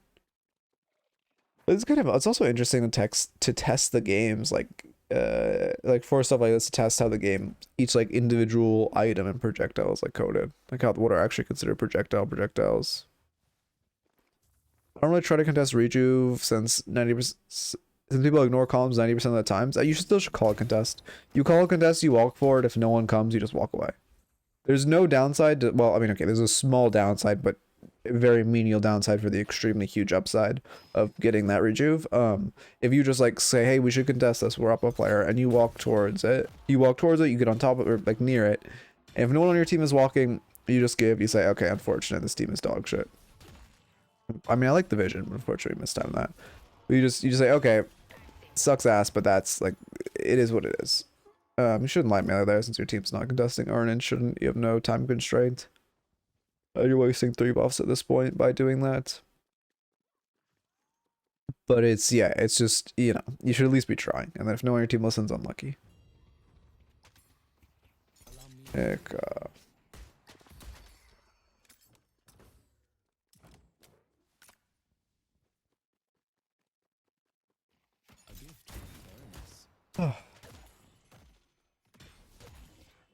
your team's fighting. I mean, you should probably give this Walker. You're not going to hold it into 7 Warden. Yeah, 2 of your teammates use ults. You're just splitting, which I like. Do you have door maxed? Oh, I haven't looked at your ability point order. Door's a little too far back, I believe, since you don't have it maxed. But I like this ability order. You max cart first. I'm interested to see what we max second. I think both ult and door are acceptable, but I think Bell is kind of deceiving on you. Would think you should max it first or max it. But most people like don't max it till much later just because it doesn't... You don't actually hit your bell directly on someone that often. It lets you farm a lot faster. But as far as player damage, it gives you like probably 10% of your bells actually connect with a player like off your ult. So it gives you, you know, maybe 10% more damage if that. Like just on your bell specifically, which isn't great. Fortitude Boundless. I mean, yeah, those items are good. We are really starved for greens in this build. Counter spell feels pretty good into their comp. I wouldn't mind that. Debuff remover also very good into their comp. I wouldn't mind that either. Is it bomb ball? Yeah, debuff remover would actually go crazy. You probably should. You should not be trying to fight outside of base. This is really bad. You should not go on this Fern, even if teammates nearby. Also, we carded before we knock down. You should just use your knockdown to guarantee the cart. Then you can hit him with the full combo waste stun and then ult him. It's insane they just let this guy die. There they are. Okay, it's the only... I mean, you do get a rejuve, but they should have been way quicker to react. You really shouldn't be looking to try to fight outside of base there. We're lucky we caught him out. We're lucky especially with the door, but us having to Doorman ult him so our team could catch up. I'm very surprised our team didn't make it in time. Yeah, God. Probably save your knockdown there. Using a full HP Geist running away, so you aren't gonna, like, your card's on cooldown, so you aren't gonna get a card off of it. Now we could have our knockdown for like this Bebop ult. Bro's also thinking actually Mo ult is down. We could have it for Bebop ult. We could have it for someone rushing into our base. You should not be doing this at this HP. I like the vision, but you're very low. I like just going through it barely for the barrier though. That's good. That guy should die. Yeah, we'll take a free kill. Okay. And that's nice. I've seen an Echo Shard combo with Doorman where you can stun with cart twice and get 2 call bells. You can get 3 if you do it with knockdown. But yeah. A lot of people have been doing Echo Shard cart. The combo with knockdown is knockdown 1 3 1 3 1. I don't know. The build I recommend using does have Echo Shard later in it, but I don't know. I can't, I don't know. My Echo Shard just never puts in the value, it feels like. I do think it's a good item, don't get me wrong, on him. And I'm saying it's on an individual player level where it's probably a flaw with myself and my own gameplay. Also, we use Door to get to that wave more quickly, which fundamentally I like, but at this point having Door offline when you're sieging this walker is pretty bad. You could use it for an aggressive peek, which is, well, you only have 2, so you actually probably use it defensively. But you could use it, you know, for running away from the 7, which would be nice. Knockdown him, yeah. Did he ult with the knockdown on him? Okay. Okay, yeah, now you guys just run away. You can Door away if they're close. Doors are janky as fuck. There you go. You can capacitor through a door. Oh wait, yeah, capacitor isn't a point and click, is it? For some reason I think of it as point and click, but yeah, it is a projectile. Thank you. My apologies. No one ever fucking builds that item anymore, so I entirely forgot.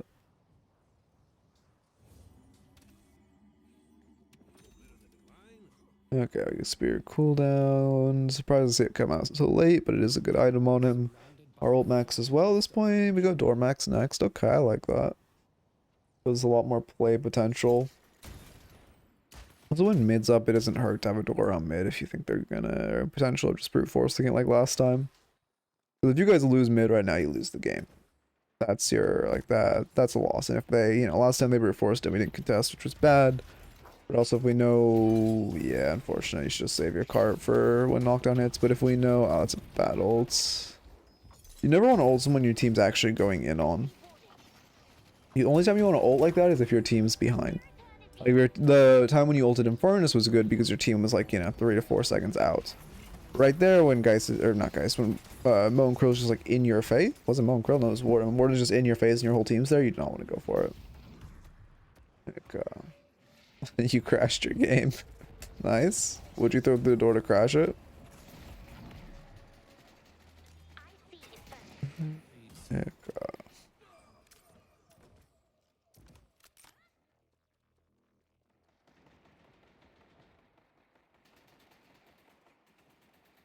New characters out in an hour. Okay.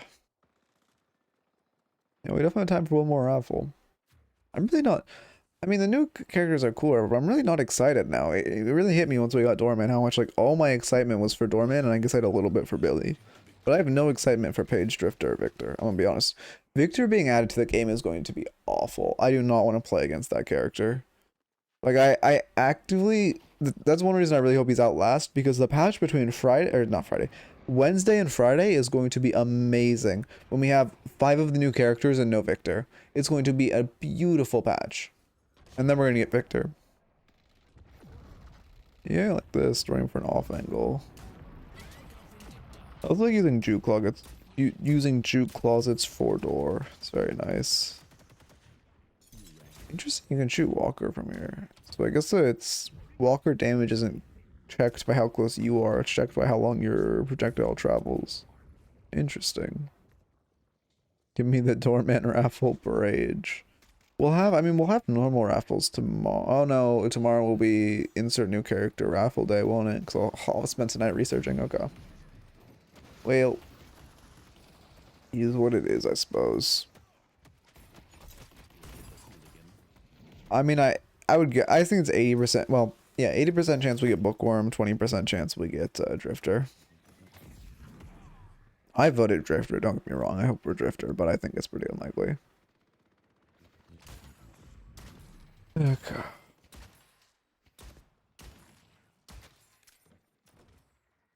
Look at your individual macro for a second. I'm gonna try a little away from the Doorman macro and look at individual.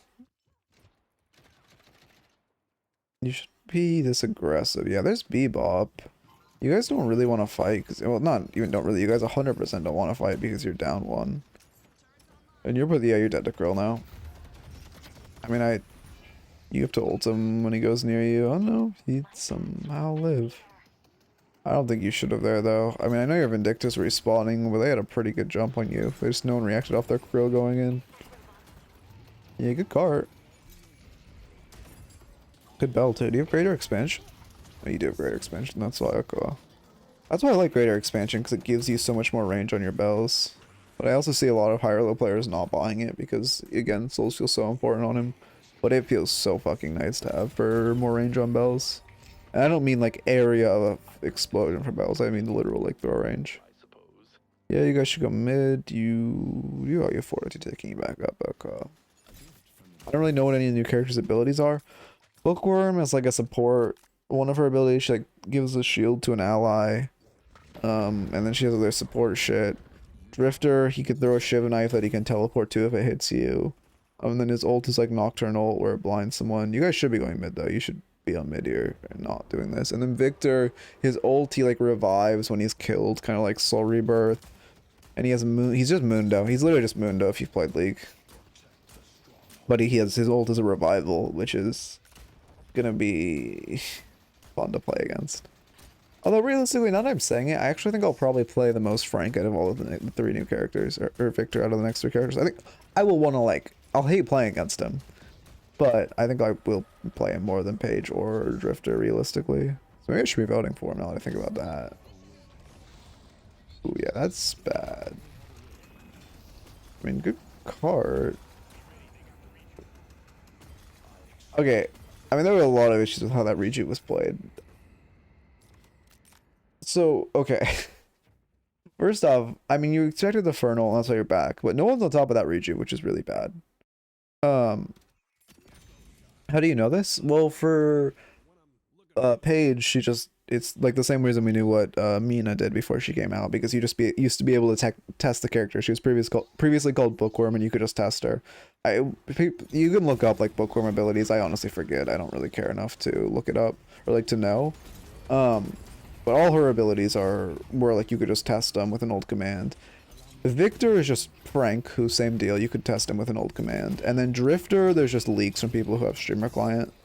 Like I've just heard a lot of leaks from people who have streamer client. And I've been talking about it. Okay, he does that, nice.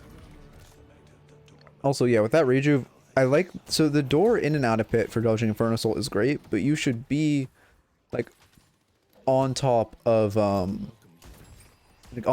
rejuve. And then when the Infernus comes down to ult, I mean, for one, he's late, so you get him free melee on it.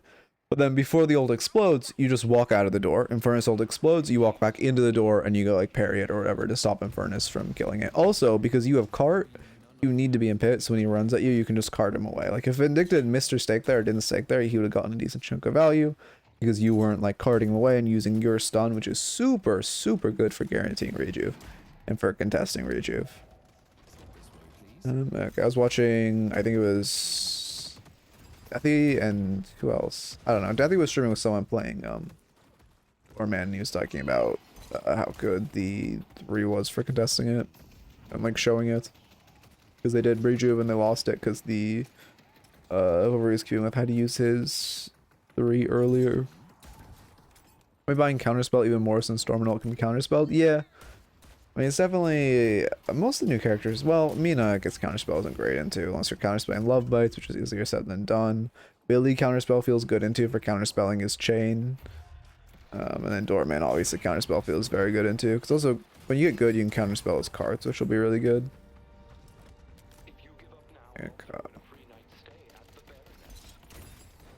I've not heard that one.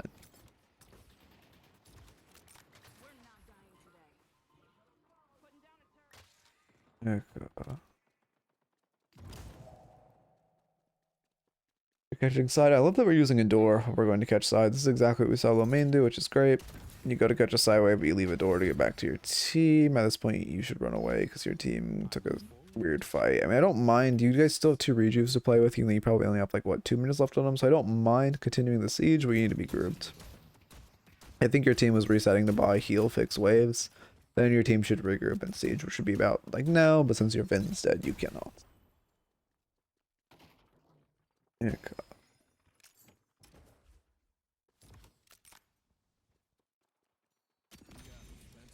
Spirit burn, okay.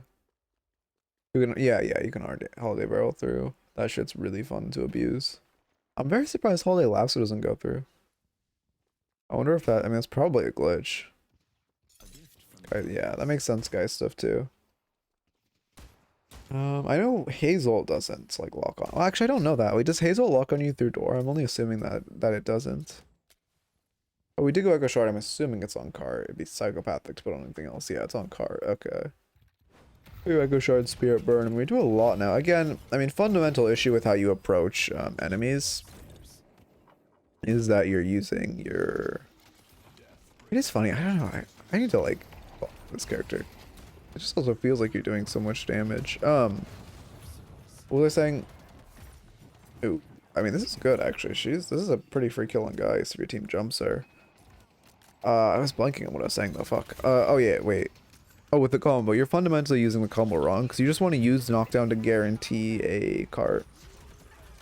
Also, right there, you didn't have a crazy angle, but you could have Echo Shard carded the Warden to cancel his ult. You should probably Echo Shard right now just so you have the cart if he keeps chasing. Luckily, he doesn't. Haze doesn't lock on through doors. Okay, thank you. Lasso can, but hook can. Yeah, that's very weird. I would assume Lasso not being able to is like a weird glitch, so they'll probably. Though I assume that would get bug fixed. Because I doubt that's an intentional choice. That should be game, though. I mean, good jump on the grill. Does he not have, like, spirit res? How'd you burst? Oh, he's that behind. Okay. Oh, he has 0% spirit res. And he's 30k. That's why it looks like he did so much damage to a krill. Okay. That makes sense. You guys get Patronaka. Well, thank you for the prime, Mr. Mustache. Much appreciated.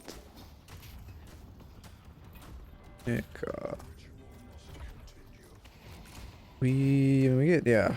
Is it say to end angle? They have no 7 ult to deny us. Your team's just running Urn. You shouldn't stay here.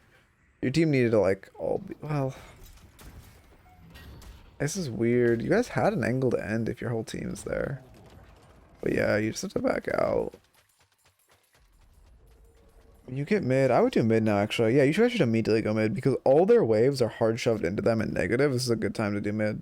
They are going to struggle to contest, and if they do, I mean, are in a pretty good spot to fight it. Only really contesting thing they have is Infernus Soul since Warden ult is down. Now that's game.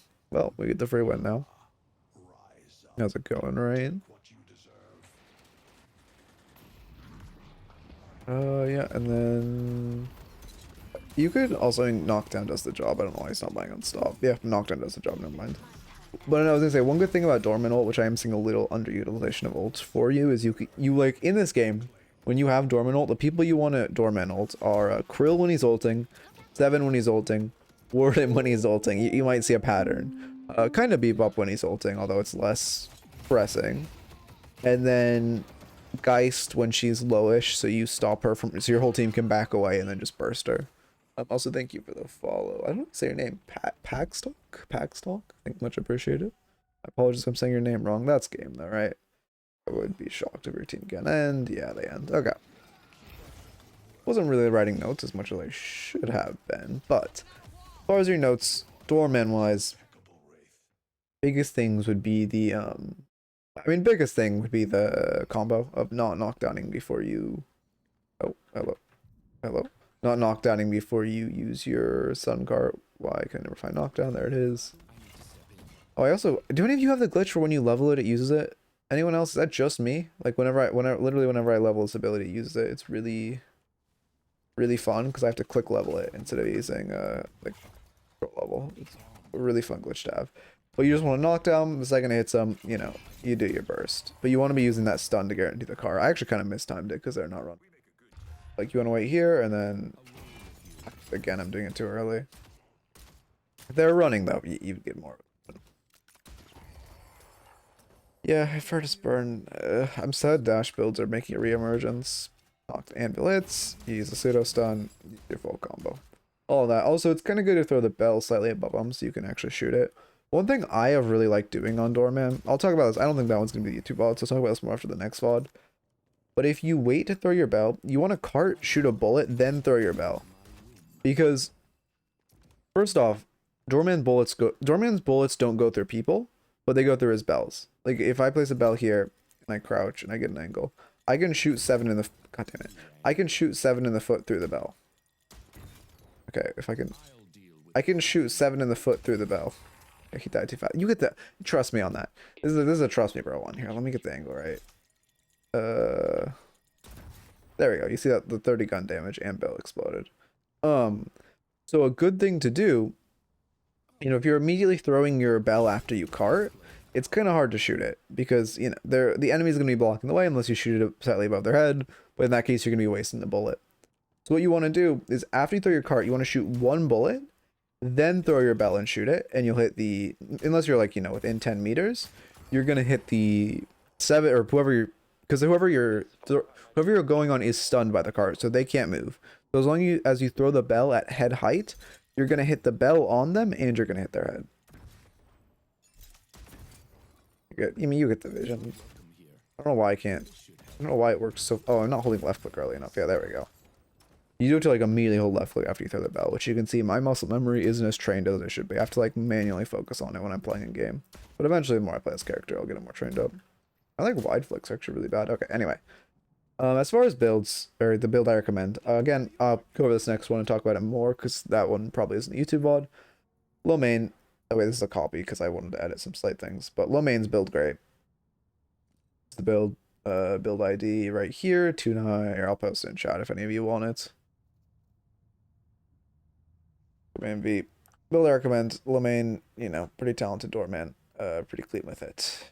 And then, yeah, as far as your notes, the combo, the ult usage, again, really focusing Doorman ult on when you're waiting for your team to catch up to jump someone, or when, you know, someone's using a channeling ult, or someone's just in your back line. Like, if, okay, one thing Doorman ult is great about is, like, say a Shiv gets onto your back line, you should kind of be, again, pseudo back, like, your pseudo front line. So you want to be close enough that if a Shiv jumps on your 7, you can just ult him, and let your, you know, Vindictive run back and get space. And that's another great use of Doorman's ult, is peeling for your backline so that they can get space. So also looking for stuff like that. Your door usage was really good for your elo. I mean, you had the fundamentals of doors down. Would like to see them more, especially in lane. You know, those aggressive angles or whatever, so you can take good, you know, some shots, whatever. But honestly, fundamentally good. Maybe we also didn't see any attempted, like, you know, door at your tower, and then it's actually going to be kind of hard to do this because this is so janky. So I'm not going to show it placing the door, but, like, imagine I place the door after if I was on a flat wall. And then, you know, you cart them in, close the door. They're in a bad spot. Couple of beams goes through, yeah. I mean, that makes sense, but it does... Oh, yeah, no, actually, I got fucked by that. In one of my games. It was against this annoying-ass full spirit Kelvin. It was the slow sucks. Also one item I like on Doorman for in a game like that is Warp Stone. Because you can warp to 7 to ult him, you can warp to Bebop to ult him, you can warp to Krill to ult him, you can warp to Warden to ult him, you know.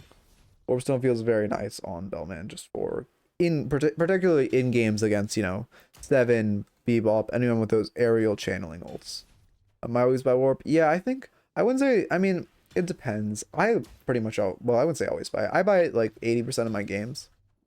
But I do see pros don't buy it every game. Pros tend to buy it more in as a like counter item into, you know, 7, whoever that is. He's like Lash also. It's great into Lash.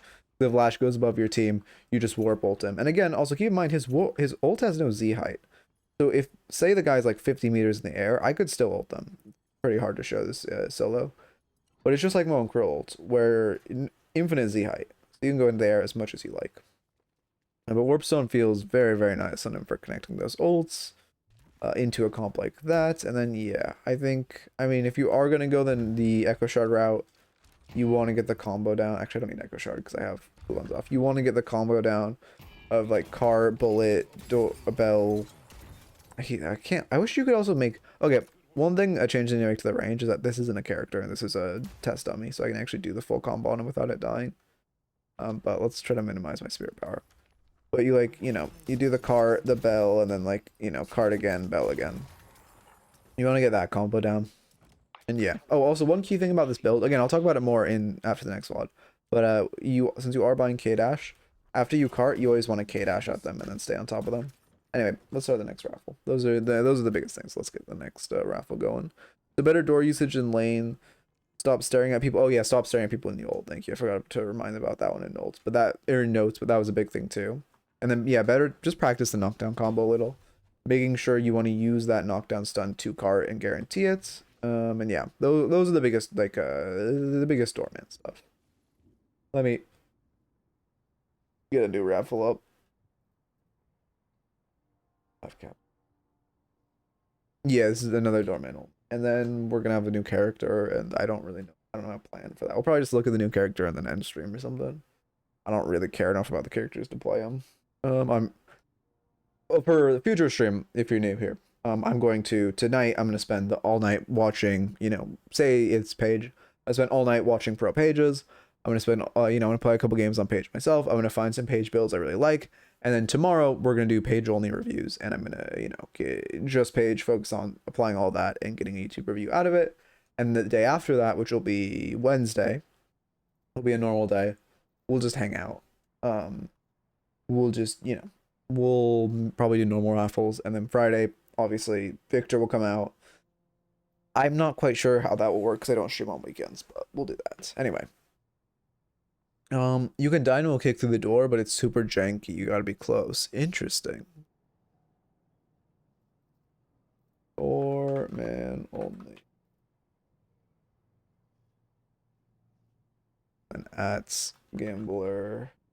And hopefully this will be a good YouTube one. Or we'll just do Doorman only. 4-bar like Doorman video. We'll just do the analysis, which I wouldn't have. I would have preferred. I hope this coaching raffle's good, so I prefer getting coaching raffles up to analysis, but give me 1 second.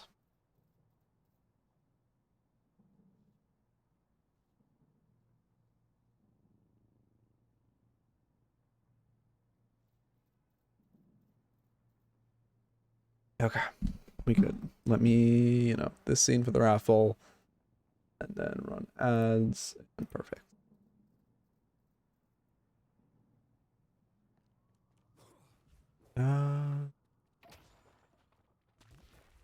Yeah, we just hang out. I do really like, I do like the hideout though, because even like in between my raffles, I used to play Google Snake or Minesweeper or whatever. It feels nice to just jump around and talk. Like I like just having the hideout to just fuck around and feels very. It just feels nice. Good little system. Also, I mean, to be fair, I am curious to seeing the new characters' animations, because like, I mean, the 3 they've released so far, phenomenal animation. Like, look at his keys. Just look at the physics of his keys. And when he holds out his door, not that. When he holds out his doors, how he like spins them. Like, look at the key physics, the way they jiggle when you jump. Like, it's crazy. Like, look at the keys. So much detail. Like, all the models have been, like, genuinely phenomenal. So I am really excited to see, like, I'm really excited for Drifter's model. You can definitely back someone up through the door, but I doubt you can cast it through. I believe in you. I believe in you to win. And any tips for better macro? Oh, yeah. For you, let me think. Yeah, I was less paying attention to macro. I think, I mean, obviously the mid thing was a big macro wise. The not even trying or calling to contest mid thing was a major macro mistake. Like, again, it's fine if you call it and your team doesn't listen, but you need to be calling it and trying. And then if your team doesn't listen, you just don't go in. But you should be calling Vast. Let me think about the rest of the VOD. In lane, oh, maybe you were a little, I mean, to be fair, the Krill was just not doing well. But in lane, when he was, for one, you didn't know he wasn't a great player. And for two, he had, fairly comparable souls to you because it's early. You weren't really respecting his scorn. Like, there were a couple times where you were looking for aggressive trades on him when, like, he had scorn up. And if he was a good Moan Krill, he would have just walked to E, press scorn, healed full. And not really been that scary. If your door's super far, it just drags it insta drags them across the map. Oh god. Wait, oh, you're telling me to try that. Oh shit, my bad. I thought you were telling well, and then I think those are the biggest macro things I can think of right now. Okay, wait. Oh, I fucking self-casted, god damn it. Also, that's not, what the fuck? Okay. One pull target. Oh, it does. Oh, that's interesting. Okay. Oh, god damn it, the door's really close. Okay, let's put him at a point where it'll be funny to see him slingshot across the map.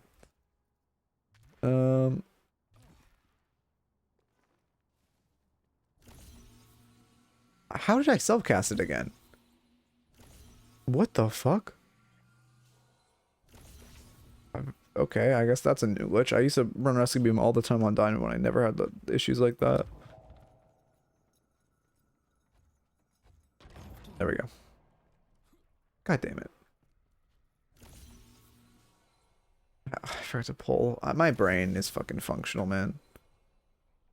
It is, yeah, it really is just a slingshot. Okay, interesting.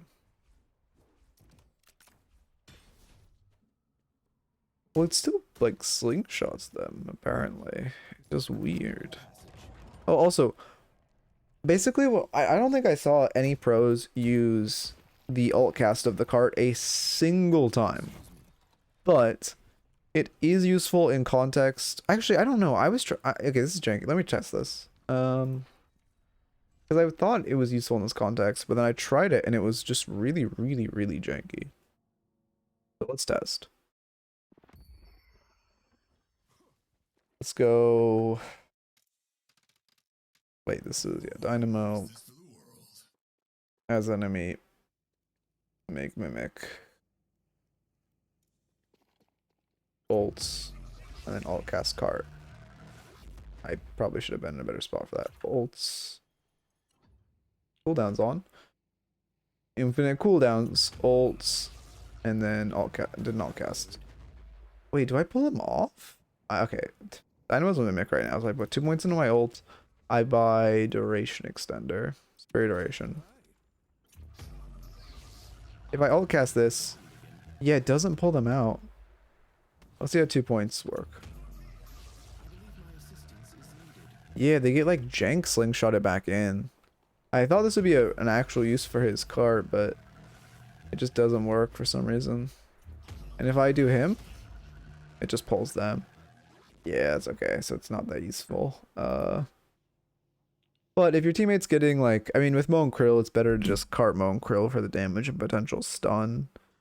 I'm trying to think of unfortunate. Well, like I said, we'll have, we'll have the raffles tomorrow, and hopefully you're stacking tickets, so you got the statisticality. What about this? Wait, was I in this thing? We'll check one more thing then. How am I going to do this? As enemy, make Mimic. No, make Mimic. There we go, and then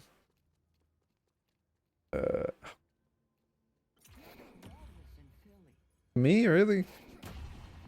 Oh, because that's their fucking ally. I'm stupid.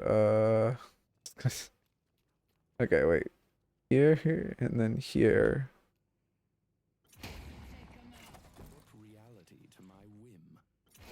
So you can pull a stone formed ally. Okay, interesting. It's a little janky, but you can. Anyway, let's get the raffle up. Archon Doorman. Download replay. Go to this scene. Okay.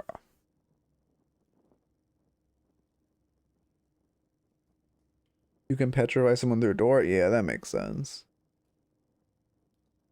One thing that, oh, I think, how do I word this?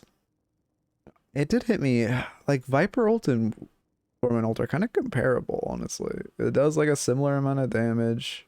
Actually does more damage. It does, like, I mean, it's obviously a shorter duration of petrifying being, what, 2 seconds? Doesn't say. +1 petrify duration, but what's the base duration? 3 seconds. Doorman ult being 6 seconds, or 6.5. Like, they are actually pretty similar, except, you know, obviously Viper can eat it across the map.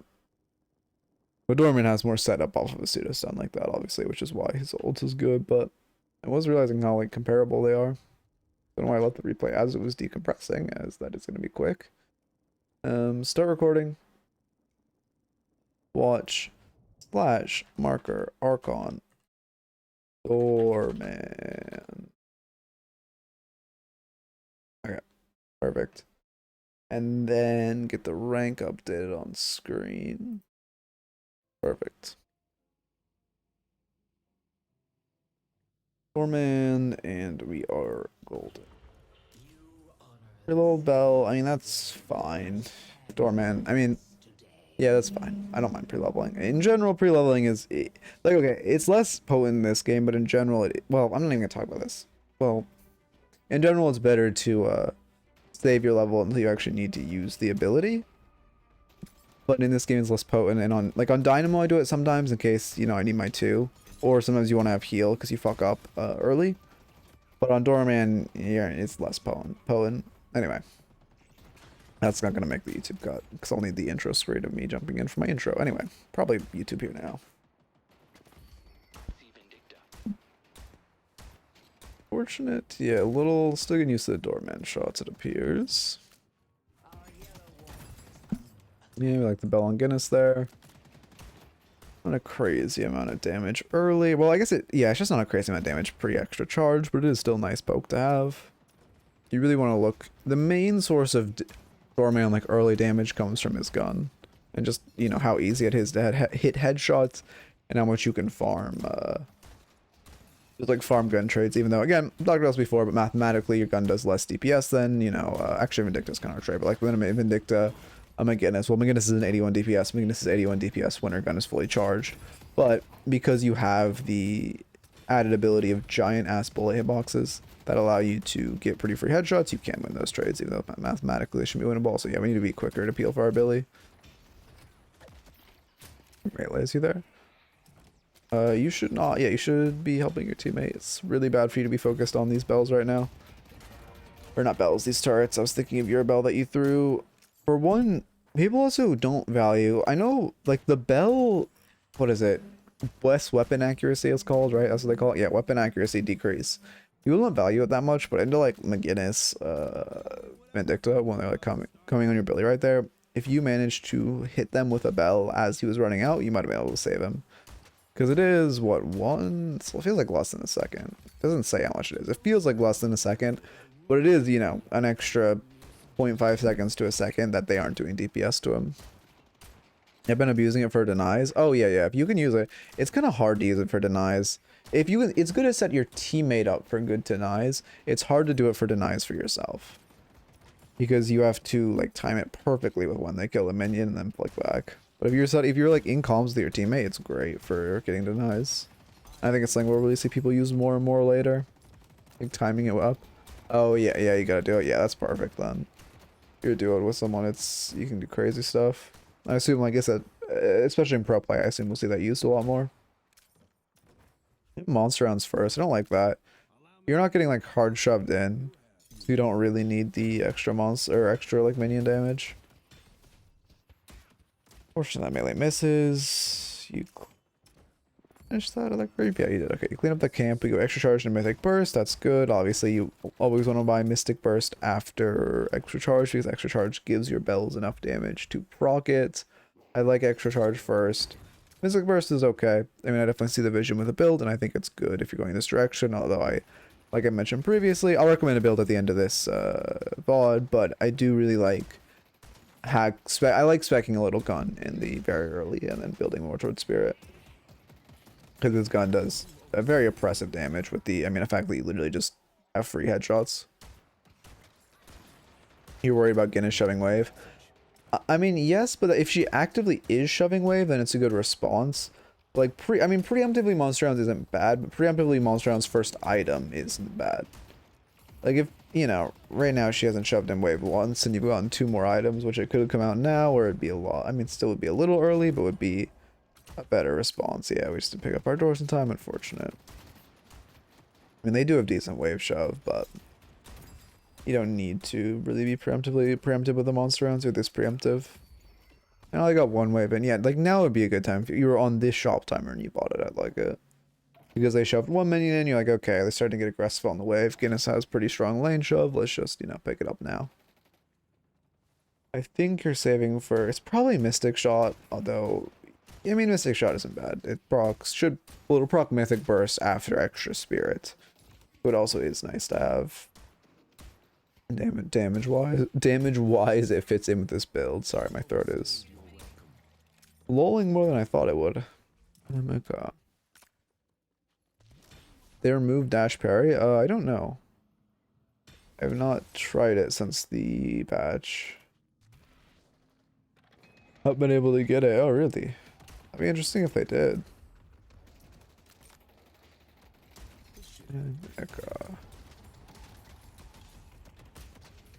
Why are you guys so behind in souls? Oh, because your goat died. I forgot about that. Yeah, I guess, yeah. I mean, you're in a defensive position. Now would be a great time to get a door. When we get us walls like that, you should pick up your doors and put a door, like, right here on the wall, because this is the perfect spot for a door into your tower. But if you don't know, you can place walls on McGinnis. You can place doors on McGinnis walls, and then when the wall disappears, the door just stays there. So it's really good for getting some cheeky angles, like, defensively. Because then also the reason I'm saying it's good to have a door directly into your tower is, for 1, it's good for running away. But for 2, it's good, you know, potentially carting them into your tower.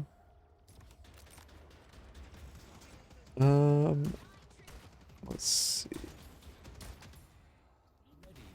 Are we saving for... it's the same build where you say... Oh, there's a street cleaner. My apologies if you can hear that. Is the same build where you save for rapid recharge? Because I don't fuck with that. I don't fuck with the rapid recharge rush. I mean, I can explain... I'll explain why, I guess, right now. You should be able to pick her up.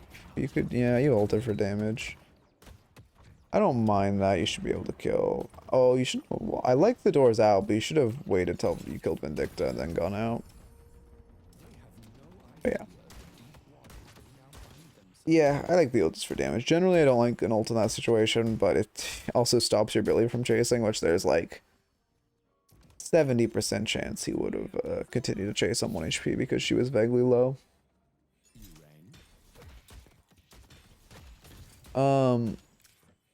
Wait, dash parry doesn't work anymore on heroes using the new animations. The Dynamo Abrams plus all new heroes. Interesting. That's very interesting. Okay. Oh, we forgot to test that double sinners thing. Remind me to test that after the spot, please. I mean, that's good damage. Love hitting the headshots there. We do just have to back off now. We should take out that turrets. Yeah. Really gets a good parry. Don't know why Vindicta... Why do Vindictas love to melee? I know she has like high base melee damage. That's why, right? She has high base melee, and her crow gives res shreds. But I feel like every time a Vindicta player melees, I always see her get parried and then just die because she's a parried Vindicta. Opening rounds enchanters, interesting. If you want to, I mean, okay, if you want a lane gun item, I think either Mystic Shot is better right now, and then you just get extra spirit, so again, you're proccing burst with it, and it's pretty easy to hit Mystic Shots with him, or I think you go, oh, something die here. Crazy you live like that. Does she not? She has a snipe. Why is she just holding her snipe? Anyway. You're still snipeable. Okay, yeah, she misses the quick scope, fortunately, but that was a lot of risk we didn't need to take. But, or if you want to, you could go something like, long range feels, again, she meleeed. Great cart.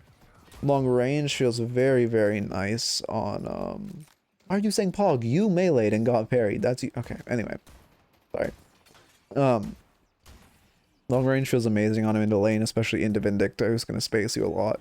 You can get a lot of damage, and then even something as simple as like Rapid Rounds or Swift Striker for fire rate feels very, very nice on him too. Because, you know, you're getting a lot of DPS, and fire rate just feels very good, and as long as you're like weaving in and out in between your reload animations, something I saw Lomain do a lot, well, not a lot, I saw him do it a few times in his latter Doorman games, was he would place a door like just like this. Well, okay, you close it so I can't show, but he could place a door, imagine the doors here, and he would just, like in the middle of a fight, he would take shots, he would weave in, reload, and then when his reload was over, weave back out, go back into the fight. He was playing like that a lot too, so you didn't have to buy a ton of reload items, and your safety during the reload was just being through a door. Also, we're really using our doors for aggressive angles, which is pretty important on Doorman. You can get a lot of, it does have both, interesting. You can get a lot of damage on the, on the enemies just by taking cheeky angles. When you have your full combo up, you put your doors out, put one by like your tower or mid lane if they're at their tower, put a second door up aggressively. Oh, it's unfortunate that misses. Put a second door up aggressively, and then you are, you're gonna push Carter back on. You don't have cart. But also, when you get Ivy ulted, your panic should be well, okay, this is like hours on Doorman. Sorry, and I'm going down like a bunch of different thought lines. This is like an hours on Doorman thing, but what you want to train your brain to do is when Ivy ults you there and you panic, your panicked response in the situation was, oh, I need to go to my tower, or like towards my walker. That should be your panicked response. Your panic response should be, I go in my door is safety. Like, that's what you want to train your brain to be, is whenever you are in a situation where there's danger, you hop in your door. Like, that's your way out, especially, you know, you're not barriers right now, but especially because when you have that barrier, it does even more. Speaking of, I assume, yeah, we're saving for cart max, no points in our door, okay. I don't mind this. So far. I don't know, I forgot what I was saying. What? Oh, sometimes. Oh, a Haze not wanting to solo lane is crazy. I guess she's getting sieged, but you're also just a Haze in solo, so you're happy. Anyway, sorry. You know, I shouldn't crash out as much at this type of thing. Yeah, I didn't meet my team this game, unfortunately. Yeah, no, I understand that. They are sending me down a spiral. Well, I guess one of them was the enemy team. But yeah, Walker hasn't even taken damage, which means she was aggressively... Never mind. No, it doesn't matter. Yeah, unfortunate. One thing you want to do when sieging towers with your bells... Oh, he's TPing behind you. You want to throw your bells so it, like, clips the feet of the or the Guardian and then lands behind it. So when it goes off, it will explode on Guardian, but you'll also get that, you know, contact damage of, what, it's like 110 right now? 100. Which should be nice to have. Yeah, door feeding out. It's kind of hard to, like, critique your... I mean, that door isn't really worth it. But it's kind of hard to critique your doors in particular. It's more like the lack thereof.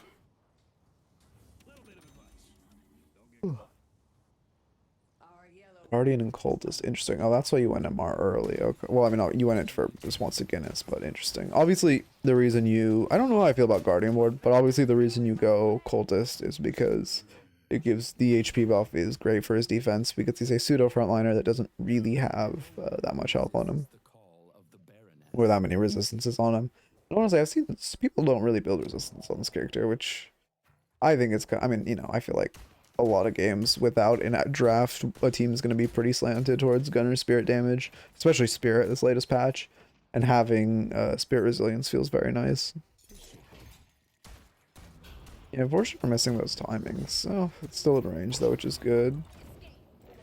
That's how that interaction works. Interesting. I guess she threw her lasso, or she was in the, like, lasso channel. Yeah, great door. Like, that's great to have a door behind you, but she was in her lasso channel animation as you started your ult, unfortunately.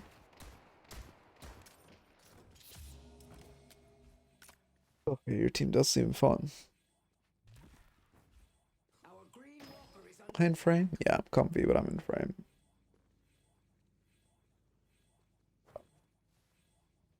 We're just doing our box routes, which is good. We have a lot of sprint speed with the healing rights. It's nice to get a couple boxes. Our farm, and we have a lot of farm, but I'm assuming all the hybrid camps are just like a tier 3 left. And we don't have our cultists online. That sucks, we get double denied though. One of Doorman's biggest weaknesses is his bullet velocity. Which, you know. So yeah, I like that door. Well actually, one thing I'll say is it's better to place your door, on this wall right here instead, so that way if anyone chases, they're immediately into like walker stomp in a worse position. And also again, potentially carting someone into your door is a good play. Or do your teammates have any grapples? Not really. But like, if you have a door here, it's pretty hard to just get like a raw cart into your second door to push someone in. But if you have your ults online, you know, someone pushes up, you ult them, you place a door behind them, you cart them in, it can feel very, very nice. And that's a pretty easy way to guarantee pushing someone into your walker, and that's why it's good to just, when you have these defensive escape doors, if they're like directly on top of an objective, it's a great option for you.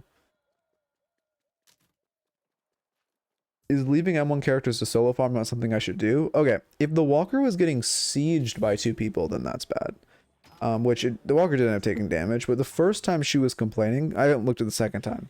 The first time she was complaining, she was, like, the walker did not take a single tick of damage, which makes me think she was pushing up too aggressively. Because, I mean, ideally the M1 character wants a solo farm, right? Ideally you give a side lane to the, like, you know, your carry, they farm up, Haze integrates, getting wave with getting camps, she's golden, right? She's golden. Sorry, my voice is cracking today, interesting. But sometimes people will just do that. I think my timer is slightly desynced because you're hitting those like the last possible frame. I'm assuming you're just trying to beeline the urn. Get up this wave. Yeah, you guys kind of have. I mean, they're running urn on a good time roll. This wave is hard shoved, so you should tell your team not to contest this urn since you have to catch this wave. Yeah, your team is fighting. You have a couple options right now. You choose to go back to this fight. Do you have boost? No, you don't have boost. You shouldn't go back to this fight. You making it... Well, here, I'll go to the map view. You making it, like, you know, all the way across this rope, all the way here, no boost. That's like, what? I don't know, number off the top of my head. We'll say 15 seconds. You're not going to make it to this fight before the majority of it's over. This wave is about to shove in, and you can start splitting this walker. You're a doorman, you have your doors. You just, you know, you place a door, like, on this wall, and then you siege this walker. When someone shows up, you just door back. That's your best option, because you aren't going to make it to this fight before it ends, unless they do something egregiously wrong. Okay, the Vindicta was there, it would have pushed you back. But you still could have looked to, like, shove a little more, maybe grab a camp. The point is, trying to beeline this fight, you just aren't going to make it in time. You go mid now, which is good. Okay. Yeah, fight was already over. So I would have probably tried to push that Vindicta. We see the Vindicta shows up, like, okay. Weird that they're running Urn without the, you know, with Vindicta still sitting here, even though it's a shoved wave. But is what it is. We just go and then, you know, you make your way over to mid.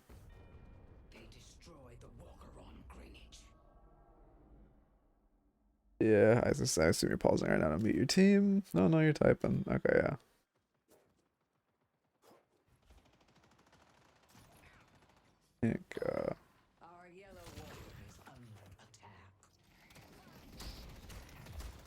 Good. Yeah, that's a good old. Your team isn't. Why is your team not looking to set up? You should not really be this afraid. Your team should set up on it. Okay, she gets Guinness walled out, but like, your guys is looking to set up. It's an advantaged fight. You have 3 here. You have Dynamo if they fight. Like, it's pretty unlikely they're gonna have more than 3 mid. You should probably look for that. With the ult on Ivy. Especially since she's stone formed down. Should be immediately on the ground. Actually, does Doorman ult just send you back on the ground? No, she's in the air. Wondered if it was janky. That's also one thing I've noticed. These characters, I mean, aside from Doorman Door, the new characters also don't feel that janky. Like, aside from placing his doors on walls, like, we aren't getting the, like, very common glitch of, like, when people come out of something in the air, they're just on the ground for some reason. Echo.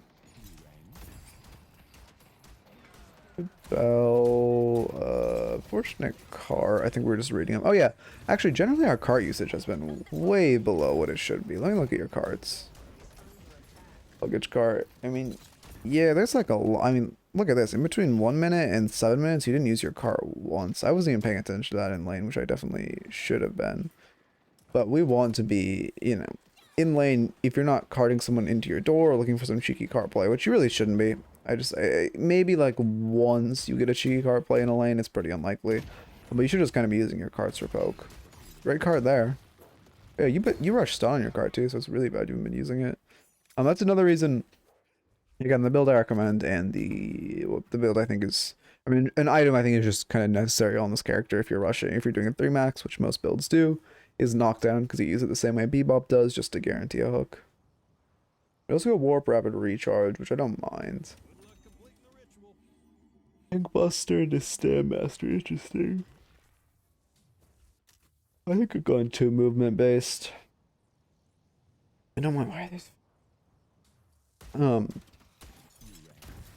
I don't mind like either. I mean, I think Warpstone is good, but if you're going Warpstone and Stamina Mastery, it's just a lot of movement. It'd be nice just if you want to just upgrade your stam, it'd be nice to have just like a K dash, maybe Arcane Surge, which, you know, your build is, you have opening rounds though. I think K dash feels really good on this character because when you are like, Arcane Surge feels good, but it's not like you have your bells are on such a low cooldown and you aren't gonna be able to surge every bell and you kind of want to spam the fuck out of your bells in fights.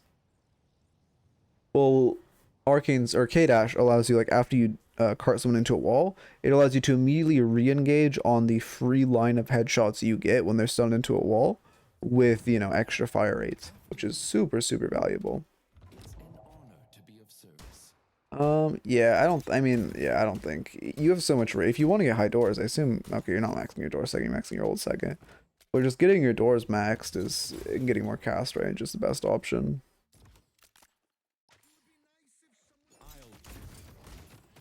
Yeah, we just back off when McGinnis shows up. Your haze isn't really close enough to support, so if anyone shows up, you're in a very dangerous spot. You have the door out, but it still is a little scary. Oh, your haze showed up. Okay, kind of desperate for a slot at this point. Yeah, I mean, you can't really be. I mean, you can kind of ship in waves. Like, you don't really have that much backdoor potential. So it's kind of like, I mean, it's I don't know. At this point in the game where you're down 20k, you just gotta run Earn. Like, if you were shoving that lane for Earn, I wouldn't mind, but Earn was just falling and you weren't there. Like the haze? Yeah, okay. Man, just lose a game with some fucking grace. I don't understand people like this. Like, I will fucking be upset when someone on my team goes 06, 07, whatever, but I don't type to them. You don't type to them. You just like, are like, God damn it, whatever. This game's lost, and you just like move on. Win the next game.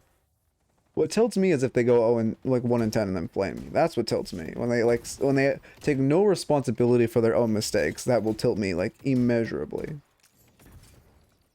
Yeah, I mean, our guy is just doing so little damage. Even with opening rounds. We don't have any fire rate items on him, which feels rough.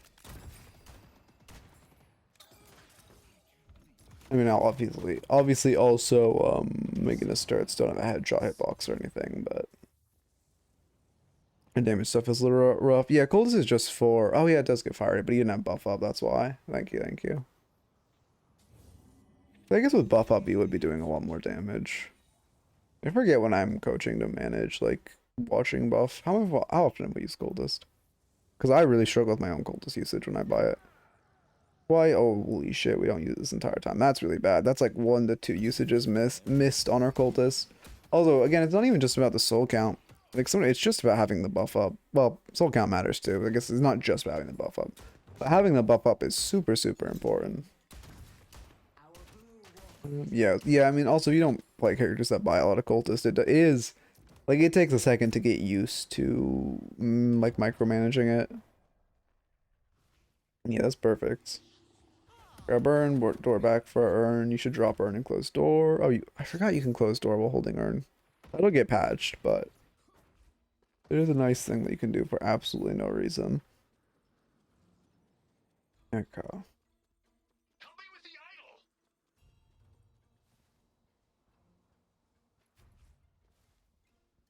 Let's do that, whatever. You... Yeah, we double jump here. We do. Perfect. How did she just walk up to Katsu? Just wasted a roll for like 100 damage on you. Okay, interesting.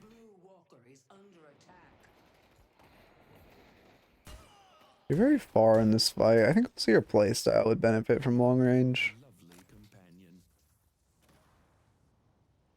When you're playing, I mean, for one, I think you could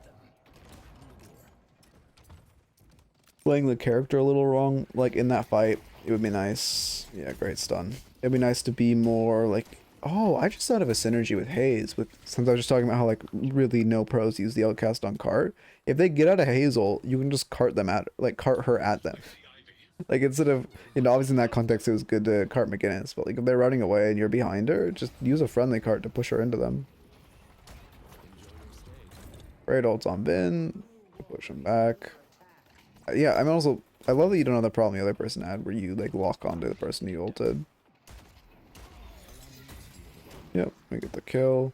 I just like Guardian more than him. It's more supportive, but I want to try a more supportive Doorman. I think having like barriers and such is nice. One thing I'll say is like, okay, you did end up putting 2 points in your door now. But having you shouldn't close that door when you place it. You want to, for one, to give your teammates the option of following you. For two, give you an exit, and also to give your teammates a like shield if they just like briefly walked in it. Crazy how much damage we took, no pocket holds. But I guess we don't have any resistances, and we don't have coldest up for 250 health right now. That's my guess. 268. I was pretty close. Oh my god.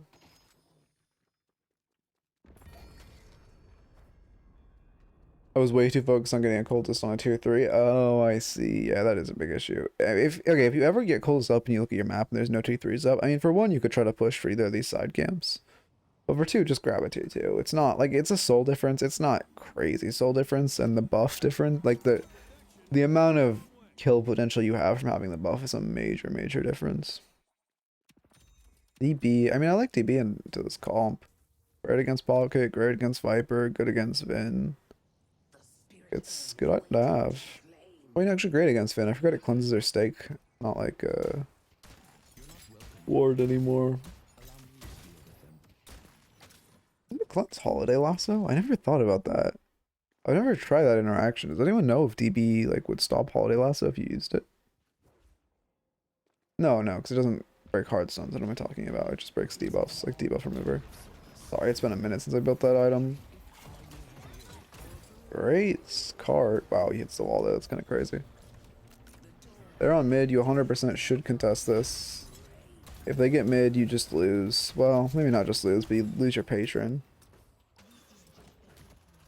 I know buys refresher. I mean, you need to be walking more towards mid. I'm shocked they haven't dropped it yet. They're still up a player. I don't know why they're choosing to take this like POC fight instead of actually doing it. No, I'm talking about DB. DB cleansing pocket ults, not debuff remover. I guess they do sound pretty similar because it'd be what DR and DB, but divine barrier is what I'm talking about.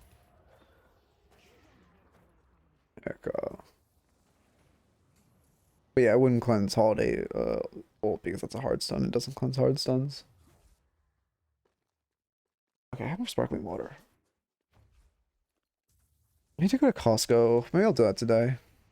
Yeah, I should do that today. That was extremely pressurized. I am sorry if you like that probably picked up loud. Okay. Oh, whatever.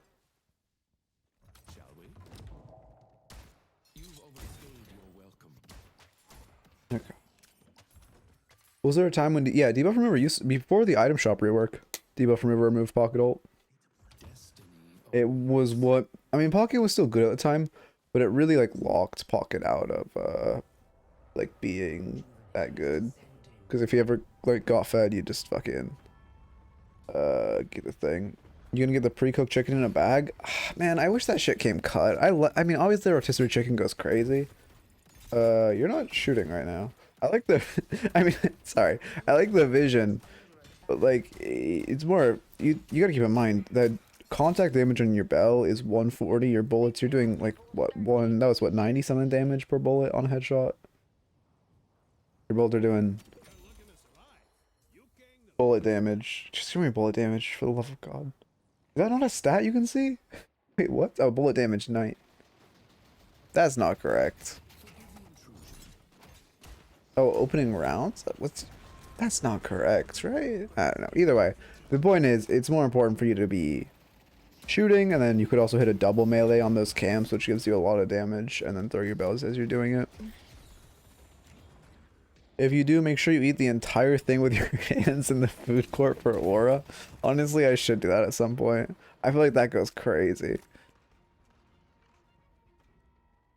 But no, I don't know, recently I've been getting the Costco chicken like stuff that's like they are like pre-cut. Like they have wings now, and they have like other stuff. Oh, your dynamo's crying too. I don't know, I think this is the issue with caring about rank. This stuff like this, because this is like happens to me too, but like, or used to. Yeah, yeah, you're right, with the insanely weak mental.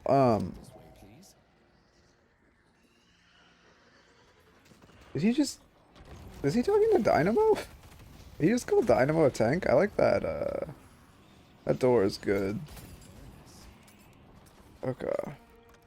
Anyway. Oh yeah. Oh, she was talking to Dynamo. Wow, that's... We think Dynamo's a tank. Okay. That's... Okay. So, I apologize for you having to play with those players. God damn, those people are an Archon. That's... Well, I guess it was probably a emissary game, but that still is troubling. Anyway. What was I saying? I guess micro really can't carry you that hard. I mean, it's a Haze player to be fair, so it's just micro hard boost. We have 9 minutes. Okay, as far as your notes, let me timer on screen.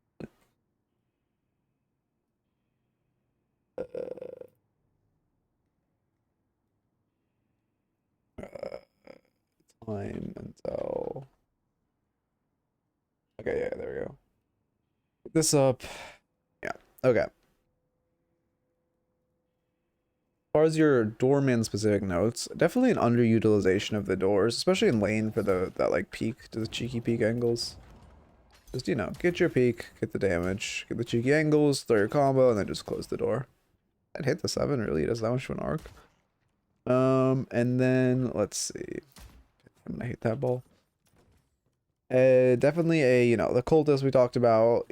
It's valuable to get the T3s, but buff is the more valuable. Focus on the buff. As good as, again, T3s are good, but the buff is great. Having that bonus health is great. Having that fire rate is great. And the souls are great as well. And then let's see. Your bell usage is generally fine. Your ult usage, I mean, we maybe, what was the comp we were into? Because I feel like we didn't have that many ults, but I also prefer, well, I prefer too many ults to too few, I suppose. But it is hard to use his ults. We were into ults good into Vin. We used it on Vin once. Yeah, oh wow, this isn't, yeah, there isn't much our ult is crazy good into, to be fair. There wasn't, I didn't see any egregious times you didn't ult, but you know, trying to get more ults, especially in a team fight, if you can get on like, who's carrying them this game? The Pocket, probably? If I had to guess. Yeah, the Pocket. If you can get on that Pocket and just like ult them out of the fight for 6 seconds and then focus on everyone else, like that's great. Just stall them. Keep them from being in the fight, kill everyone else, and then, you know, you have a good day. That'd be good, because we really weren't seeing your ultimate fights. Also, another good reason, you like dooring behind the enemy team, and like popping through, you know, you ult their carry, you throw your combo, you ult the carry, and then you just like pop back through the door. Maybe you call your team, you leave this door so your team can play the angle, also getting that barrier when they walk through. Does leveling it give you the barrier passively? Oh, it does. Interesting. So it's not based on the door. Interesting, interesting. Wait, could I unlevel it then? Well, okay, to be fair, you can always unlevel stuff here. Let's see what else. I mean, yeah, your team was kind of little mental gap, but making sure we have, you know, a door by our walker also for either setting up our ults to cart them into the portal, or you could also just look for raw, like, you know, let's door, for example. You just look for like raw, cart them into your walker type of play. And then yeah, I mean, doorman wise, I think those are the biggest notes. As far as general macro, I mean, there's that point where they started mid and did mid cry, and we never finished it. I think we won the fight. We didn't really win the fight. I should have focused on that more then. I kind of forgot. Hey, Lutz, how's it going? How long for new characters? 6 minutes. We are very close. What else was there? Let me look at the VOD. Like I said, I was a little locked in notes on this one. I think today was just one of those streams where it's more in the VOD notes than out of the VOD notes. Especially with, you know, Doorman specific. Using our doors, especially for like bridge buffs and stuff, is good as well. Using our cart, we were lackluster with our carts, especially in lane. Just using our cart for a little poke is good. Using a cart just more in general is good. Is Echo Shard on door not crazy for really coordinated teams? I mean, we can have 2 doors up at once, so not really. Kind of better just to have a good door into the enemy's backline that's like up all fight. What the fuck? They're resetting. There we go. Just having like this shit onto him. That really reaches there? That's crazy. Okay. Not just distance on push. I mean, it's kind of hard for you to get that. Like, maybe there'll be some like lineups people learn, but it's kind of hard for you to get the some crazy lineup. Oh, interesting. You can put him in here.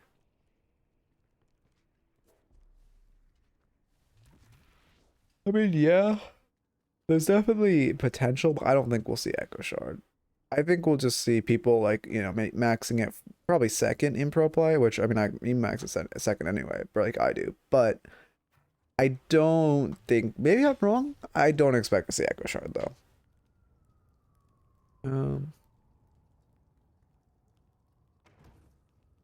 Have we collectively found out that 25 meter, 1.5 seconds ranged Abrams charge is strong as fuck? Oh, yeah. I mean, people are buying Echo Shard for his cart. I think, realistically, I think the stun time on his cart will get nerfed. I think having it be a micro stun is kind of cool, but 1.5 second stun is a little crazy.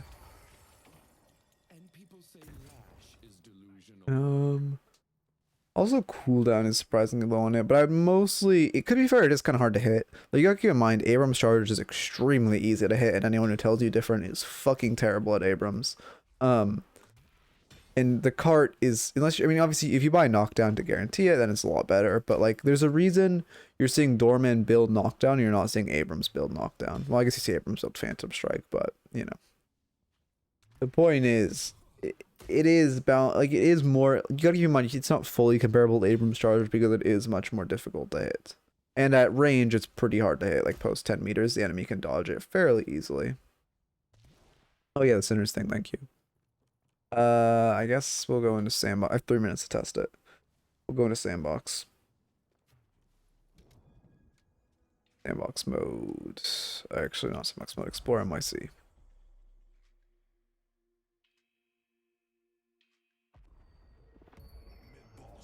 Made a poll? Where'd you make a poll? Wait.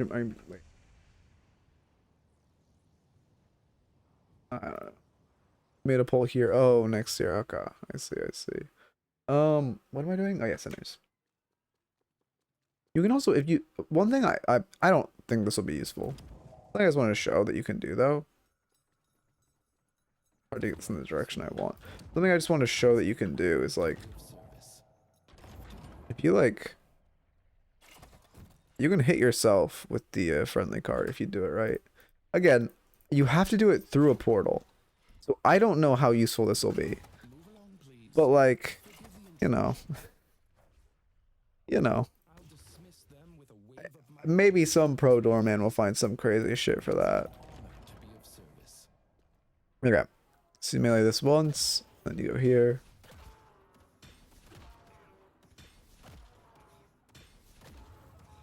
Wait for full rotation, we go 1, and then we hold our melee. And then we just don't stop holding melee. Holy shit, that does work. So it is internal timers. Interesting. Okay, well that's great tech to know. That's not something I'm gonna stop fucking spitting about, to be honest. So thank you for pointing that out. I believe it was, I don't know if you're still in chat, the person who I always call Greninja, but let's call you Ninja. You're still your chat Ninja, much appreciated. What's that? Oh, okay, yeah, sorry, I didn't realize. This was something we saw like way earlier in stream. I should actually re-explain. Yeah, sorry, my fault. I forgot the people who we explained this earlier are not here anymore. Basically, when you go into Sinners, there's like an internal timer. Or I need to get. Is there a respawn camp spawn? There is, right? Spawn camp. There's like, let's kill this guy so he's not bugging me. Is it a short? This is potentially a short, but I hate shorts and I don't want to make shorts. Okay. Maybe this is short. I'll record it. Basically, with the what? Well, here. I gotta get my shorts voice. Basically, with the way double Sinners work, if you lead with one melee on the first one and then you just full melee the second one, they have like an internal timer with when their lights are actually like sunk up and meleeable. So if you just hold melee, at no point am I letting go of melee, I'm just holding melee, holding my melee key, it'll automatically sync up and let you instant melee the next one. You just have to make sure when you walk into Sinners, you melee one of them and then just melee the second one, wait till the lights are, you know, hittable again, hit them, and then never let go of melee, immediately transfer it onto the second machine, and you'll get an instant buff. But yeah. Let's look at the timer. I don't know if that's I don't want to make shorts, man. Fuck short. But it probably is shorts content. God damn it, I'll make that a short. Yoshi typing? Oh, who's it gonna be?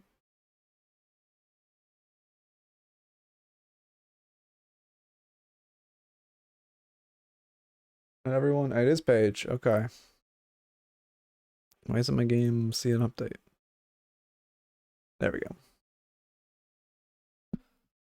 Well, a prediction. You know, I was right with my calls. Wait, did I full call this? Holy shit. Wait, yeah, I think if it's Drifter next, well, no, actually, I think I called Victor before Drifter at the start. Yeah, I want to see Drifter's kit. Okay. Long fucking download.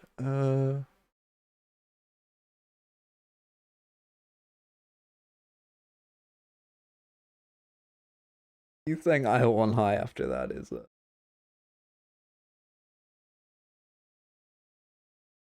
No, I think Paige is one because people want to support though. At least like at high level. Like that's why people were wanting her and why like streamers were campaigning for her. Just because high level does need another support and not really another. I really just don't want Victor. Drifter next. And then Victor's gonna make or fucking fry. Yeah, his name's Victor. Oh god, I'm not excited for that. That shit's gonna be awful. Yeah, I don't know. We'll see. Hopefully she's not terrible to play against. An error occurred. Oh yeah. Did I lose all my update progress? Fuck you. Oh no. Okay, you see the top of Deadlock of my favorites now. Oh god. Okay. We could have gotten Drifter. Okay. Well, I guess yeah. I don't know. I mean, I got my Doorman. That's all I care about. I got.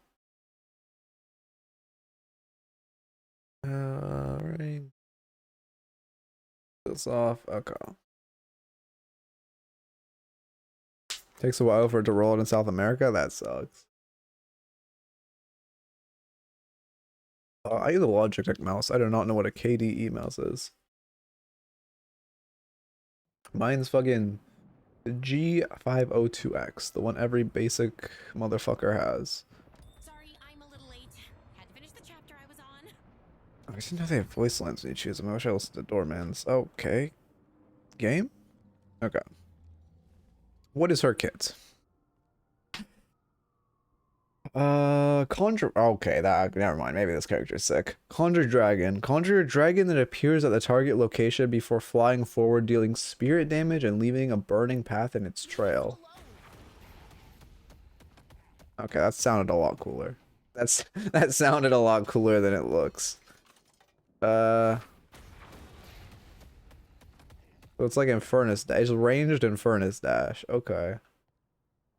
Level is, oh, what's the debuff?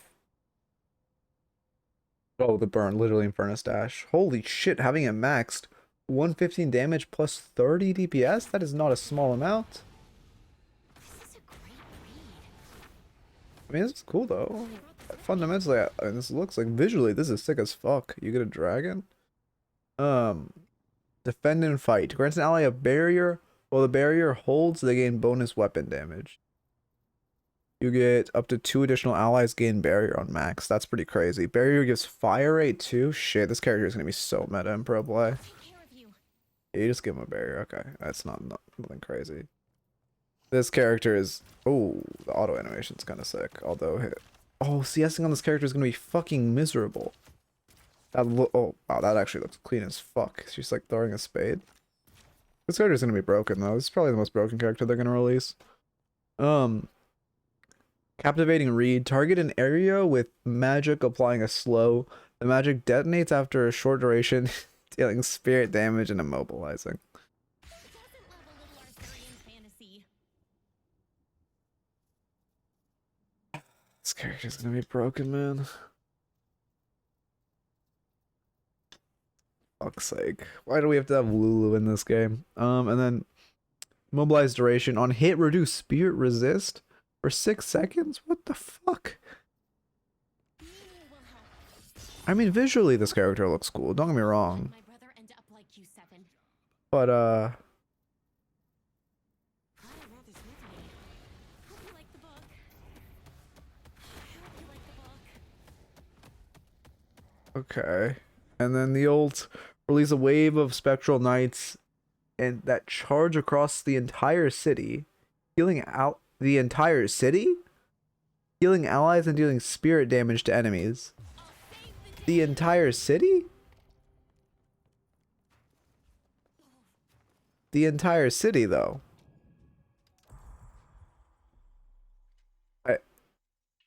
The entire city? Mid-boss has arrived. Here comes the cavalry. Oh, wait. Oh, I need infinite cooldowns. I call on the charge. The entire city though. It's the entire city. Oh, this is just look at a mini map. Oh, they go the entire fucking city.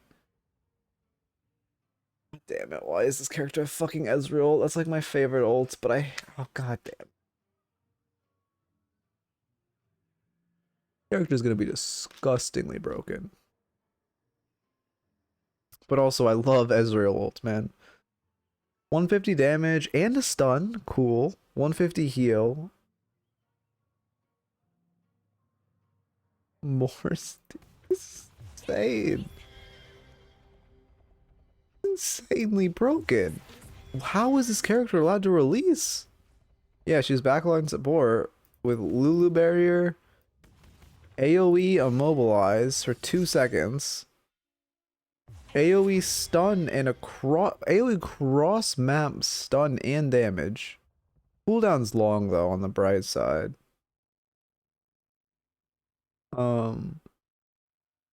Is that longer than Dynamo cooldown? Wait, what's 190 max?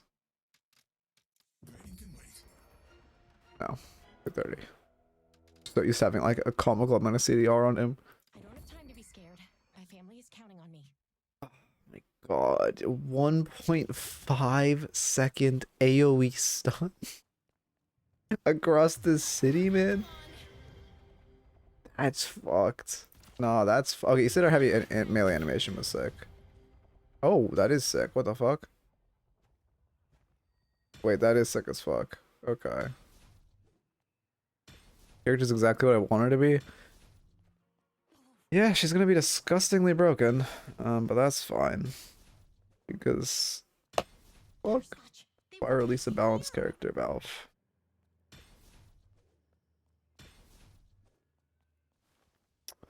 My new main, I'm not gonna lie, yeah.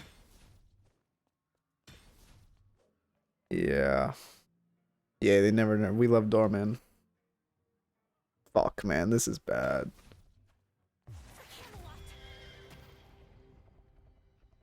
This is like, I mean, at least our auto time is slow. On the bright side, at least in lane, you can really shut her down by just denying the CS her reload.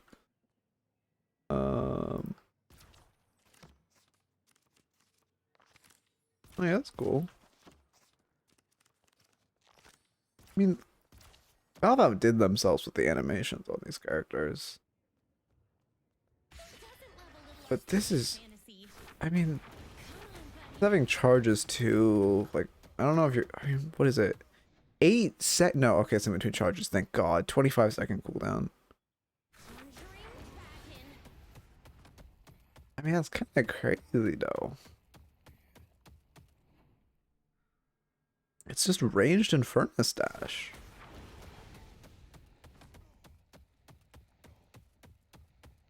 I don't know, man. What do you mean she has no crit? Holy shit, her fire rate. Wait, what? I didn't realize she had that fucking fast of a fire rate. What's her DPS? 60 base DPS. Cool, man. Character needed 60 base DPS. It seems really weak. You know, making a support with an AoE barrier that gives insane buffs. You know, you gotta give that DPS. You can self-cast the barrier too, so people are gonna build their gun. God damn it, there's gonna be fucking people who build their full gun and just self-cast. You build their full gun, oh god. I mean, this is broken. I hate people who like instantly declare if a character's broken or not. And I think that's really bad, but and I mean, this character is like, this is a problem. I mean, yeah, bullet velocity is bad, but Doorman bullet velocity is bad, and look at him. Her bullets pierce. Why? Why do her bullets pierce? Why? Why does she need that? Was 60 base DPS not good enough on a support?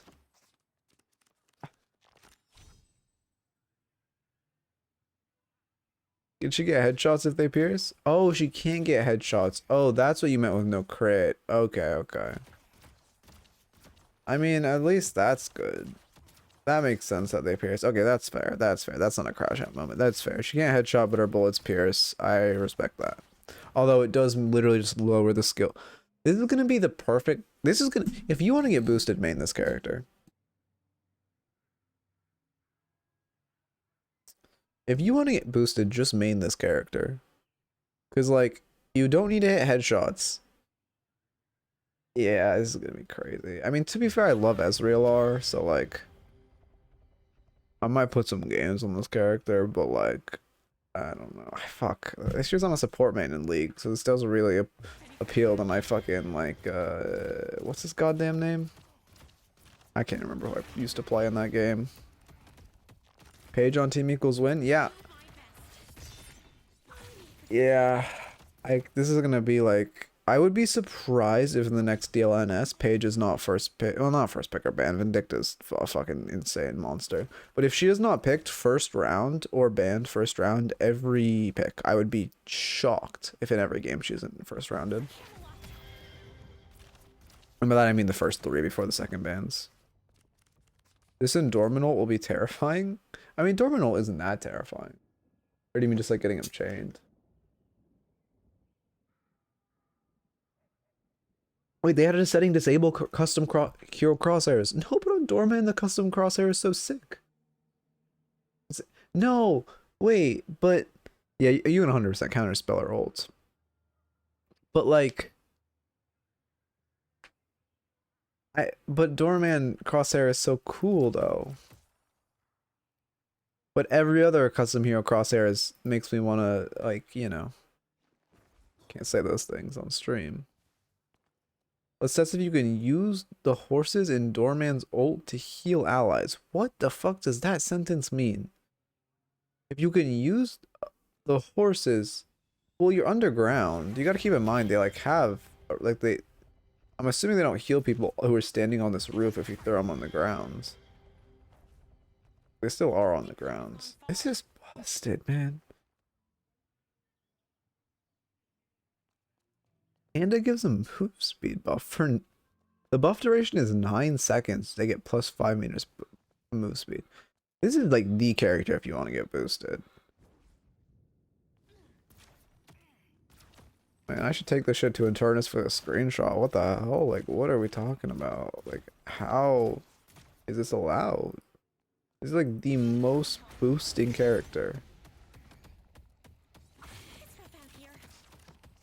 This is unreal. Okay, whatever. Set a bind in your auto exec to toggle it, the crosshair thing. Wait, you can set an auto exec? Wait, what the fuck? I hope this character is the new glass cannon. The issue is that she has a 250 barrier that she can self-cast. And the issue with her glass cannon is she has an insane amount of self-peel. Like, she's getting chased, she just presses this, runs into it, presses her ult, gets that fat stun. Deadlock is a source game, so you can have auto execs. Oh, really? How do you do that shit? Oh, no. Oh, no.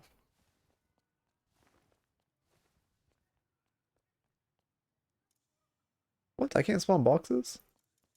Spawn cam doesn't work for boxes? Okay, we're gonna wait a minute. Box farming on her is gonna be so easy. You just shoot the boxes and kill both. On a different BC, so I don't know the path, but I'll check for you and put it in your Discord. Okay, yeah. Take your time, but if you don't mind adding me when you do that, I'd appreciate it. I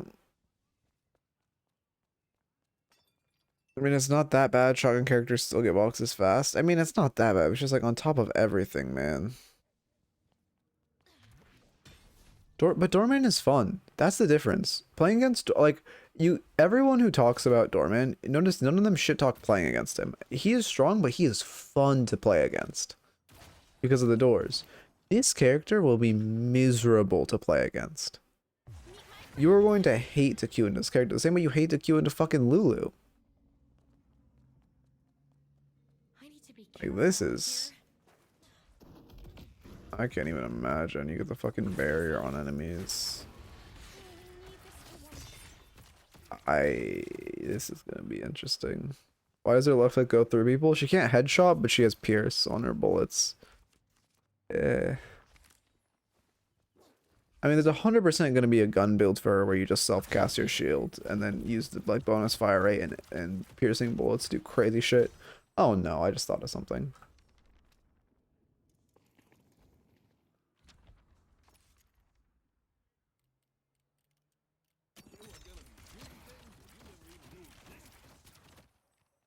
Is it proccing multiple times? It is.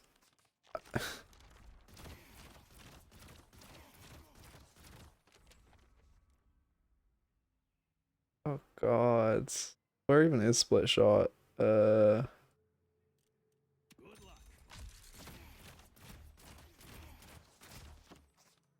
mean, 100% people are gonna make a like pubs build where you play or just gone. This one is one of my favorites. And you can just... I mean, if it, oh god, you go Ricochet and you go like... It's gonna be like debuff McGinnis, but actually half decent, isn't it? You just build full debuffs and you're getting a ton of bullets proccing all the time. Fuck's sake. Like, yeah, you get Toxic on this. Imagine how quickly you can build up Toxic if you're just hitting 2 people. Like, if I clear bots... Let's add 2 bots just like next to each other. And then I get Toxic. I don't think it's actually ricocheting. Oh no, it is.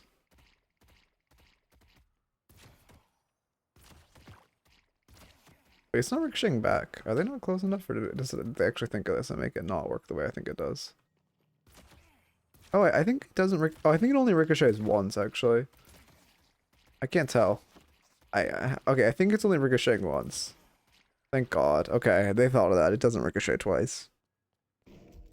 I mean, still, you know, piercing is crazy. Yeah, I mean, any debuffs you can apply with like ricochet are gonna go crazy. Let me check how high velocity feels. You never see anyone buy this item anymore.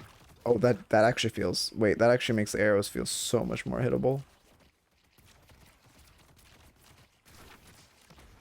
Why did they think this was okay to add? Again, I'm a person. I hate people who like even within the first like week, not week. I hate people in the first like 3 days a character comes out calls them broken or useless. This character is broken fundamentally. Yeah, honestly, Highdocker could definitely play a gun build on this and get her to E6. Part of the story. This is unreal. How is this allowed?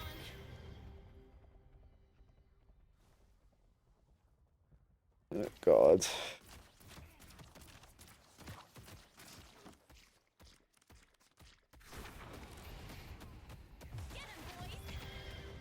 He only has 2 stamina, so it's fine. That's a good point. Actually, that does balance her whole kit.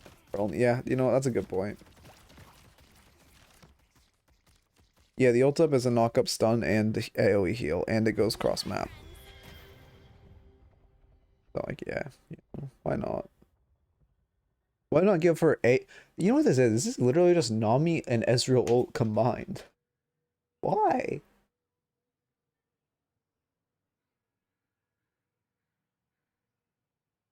Yeah, no, it's cross map. Look at the mini map. Best part of the story. Shit goes across the fucking map.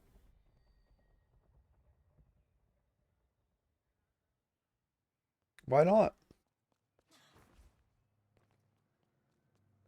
So you can use it to hit different tower? Yep. Or if the team fight's happening across the map and you are like if you're across the map from the team fight, you just throw this. Like I don't think it's gonna be used for Ez sniping like you do in Ez with like in League with Ezreal because it's so slow. I mean, also high cooldown. But like if you're far away from a team fight, you can just throw this. Just send ult per projectile. I mean, more comparable to Ez at that point. It's like Ez plus Nami. It's just if Nami's ult went cross map. And also healed allies for 300 health. Scaling 2 times your spirit.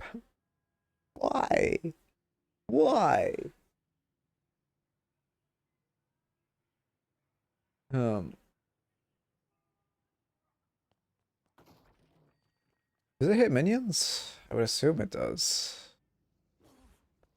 Well, look at heavy melee stats. Her base, she scales her spirit damage. Why?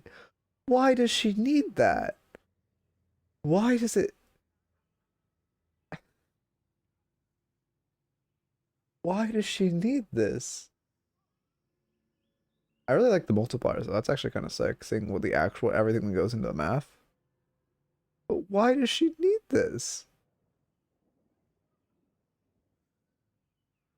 That's a.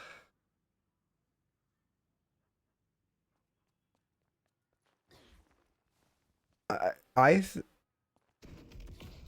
there's a part of me that's considering making an alt account right now, only playing this character, hitting Eternus for the like, I mean, just getting Eternus, and then like being done, like just doing that. The enemy could be I'm genuine. I think I'm gonna do that tonight, honestly. Why not? Why not? I mean, it's gonna be hard to play her, to be fair, but like, you don't need any skill. Hop in VC, make build, I'll Q7 easy.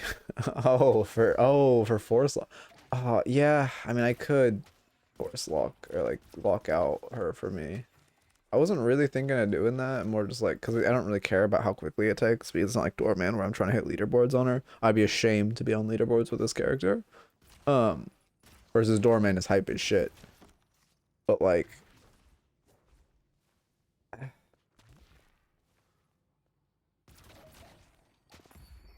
Bring your enemies low. Her health and gun scaling are bad though. She has a scaling shield. She doesn't need health scaling. She has a scaling 3-person barrier.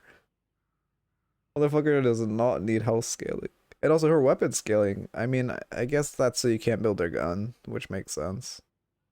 But she has everything scaling with spirit, man. Like, crying. Okay, well. Yeah. I genuinely am gonna make a new account and see how high I can get this character. I won't do it. No games will be played on stream because this is genuinely me like sweating as hard as I can, putting everything I can into playing this character and seeing where I can get her. Maybe I'll plateau around Oracle and be like, holy shit, I'm washed. Maybe not. We'll see. We'll see, guys. I'm gonna go do that, I guess, and watch some pros play, cause like, yeah, this is crazy. This one's one of my favorites. Be honest, you don't watch. Well, that's a different. You're right. So I'll be Eternus. Good point. Good point. Wait, that's why I'm not. You know what? I understand now. That's why I'm not. Okay, your rank is purely based on how many showers you take. That's why I'm washed. That makes so much sense. God damn it. Can't play today. I'm so sad. Oh, that does suck. But also, you gotta keep in mind, you have no fucking chance of getting her because Deadlock queue system is dog shit. But, you know. Gotta let the gamer gunk accumulate. Yeah, that's a good point. I cleaned my mouse recently with like alcohol wipes. That's probably why. I didn't have the grip on it. I don't know. What do you guys want to see? Because I don't really want to end stream yet, but I probably am going to because I need to eat and such. Like, is there anything you guys want to see briefly that's quick? Like, oh, her dash animation is sick. She like pulls a pixie. Oh, it's a butterfly, actually, not a pixie.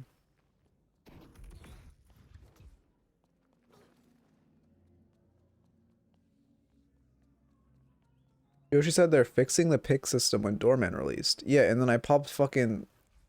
I literally popped him, like, 11... No, well, it wasn't 11. It was 9 games in a row solo queue. After playing, like, 4 games on him. Or locking out 7 games on him. So I had him as my most played out of the most recent characters. And I just raw dogged him 9 times in a row. So it's not fixed. The game still wants to give you heroes you play, which is completely abusable.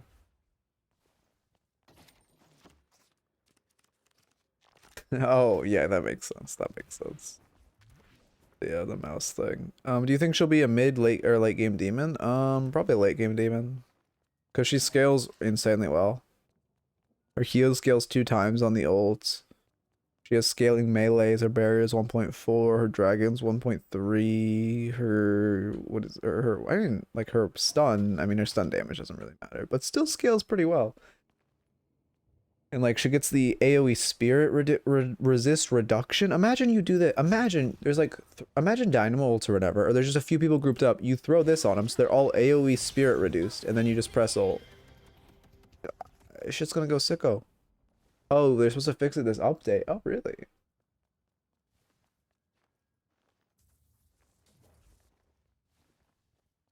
Well, yeah, I don't know. This is, which ability should unlock first in lane? Definitely the dragon. You go dragon. Between the next two, I'm actually kind of unsure. Barrier would be nice for defense. I guess probably barrier, because 270 damage barrier on a 26-second cooldown is fucking broken. Yeah, you probably go barrier next. Unless you're with like a someone who can guarantee your 3 immobilizing, I think you go barrier. Like if you're with, I don't know, Mirage or something, then maybe, and you're in a winning position, maybe you go 3. But I think 80% of games you'll go 2 second. 1, 2. You target, I guess, the barrier. Of course, you target someone with it.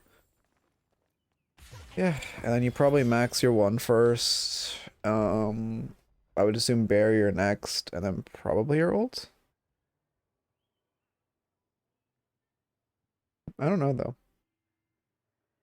AoE spear resist reduction is nice, but I think it's really good, honestly, and the mobilize duration is really good too. Maybe you just don't max this.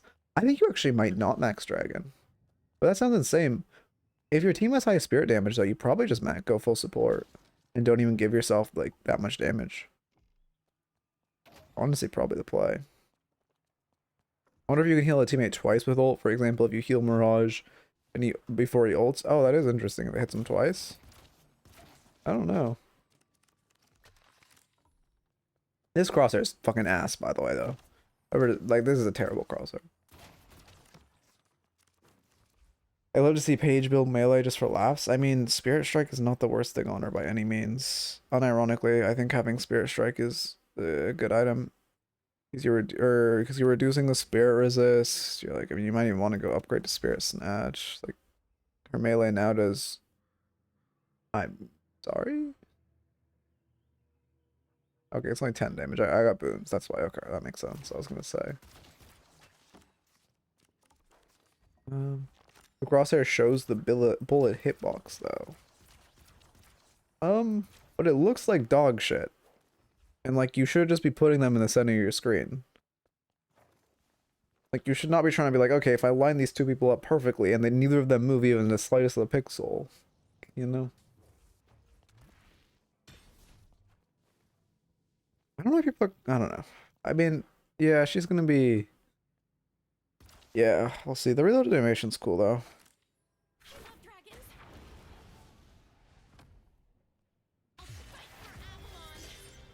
Wait, that's camps, right? Yeah, guys. Popped up. I mean, it's cool she's like fucking Camelot themed and like King Arthur and it's their own table shit. Like, that's cool. I guess. Well, most of our lines are like based on that book in particular. I don't know. I don't even know what to do. I'm like fucking shell shocked almost. Like, not shell shocked, but just like I don't want to end, but I don't know what to do. But I'm also just like stunned this character exists. This is crazy that's made it past testing. Like, I don't know. It makes sense you need a hard support, and it makes sense you need a Lulu in this game. As much as everyone hates Lulu, you need a barrier type of support. Power creep in this game is going to be unreal, by the way. The power creep in this game, if this is the characters that they're releasing on the fucking second major hero drop, power creep in this game is going to go crazy. Frank is going to be even more OP? No. No, he's not. No one outclasses a good support. There's not a, I don't care what they add, not a character in the game outclasses a good support. If you look at any game, a good support with great supportive utility, supportive and offensive utility, nothing outclasses it. How's it going, Miss Midnight? This character is going to be like actually disgustingly broken.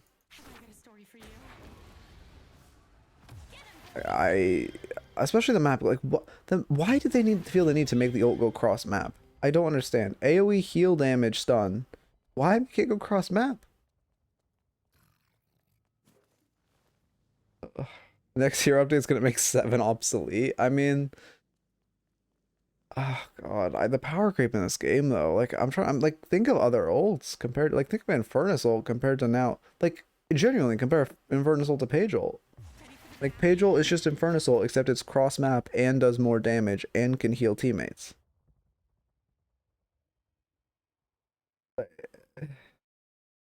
And it can be used from the back line. Yeah, his character's like gonna fucking, I don't know, man. We're hating on this character because he's just like so incredibly strong. I don't know how it was like released. Yeah, she seems like don't get me wrong, Doorman's great. Like Doorman, great character, very strong. But like this is an infinitely easier character, especially since you don't have headshots. So this is like, I mean, this is equivalent of like Yumi or whatever. It's like you're playing with your duo and you're just like, okay, I don't understand the fucking game. Like, let's just play this character. But also, you know, at least Doorman also takes like an enormous amount of skill to play, and he's weaker, and she's stronger than Doorman and takes significantly less skill. I think her one's mostly over farming. I mean, it's good poke in lane. I think it'll fall off out of lane because he probably won't play for it. But in lane, this is like 225 damage is nothing to scoff at. Also, how's it going, Miss Midnight? See me talking to me at the bestie. But maybe the play is to bring maybe the play is to bring up all the other characters. I mean, that is what power creep is, and it kind of sucks ass in games. Like it kind of the Deadlock heroes are already really, really fucking strong. Like it's gonna be, yeah, I don't know. We'll see. But I think heroes are already strong. Now having power creep this early in the game is not a good sign. But we'll see. Maybe he'll get nerfed in the gray. Oh no, you have nothing to be sorry about. No stress on that. But maybe she'll just get nerfed into the ground. I don't know. Well, her kit is also fundamentally broken. Why does her charge go cross map? I don't understand. What was the choice? Make it go cross map.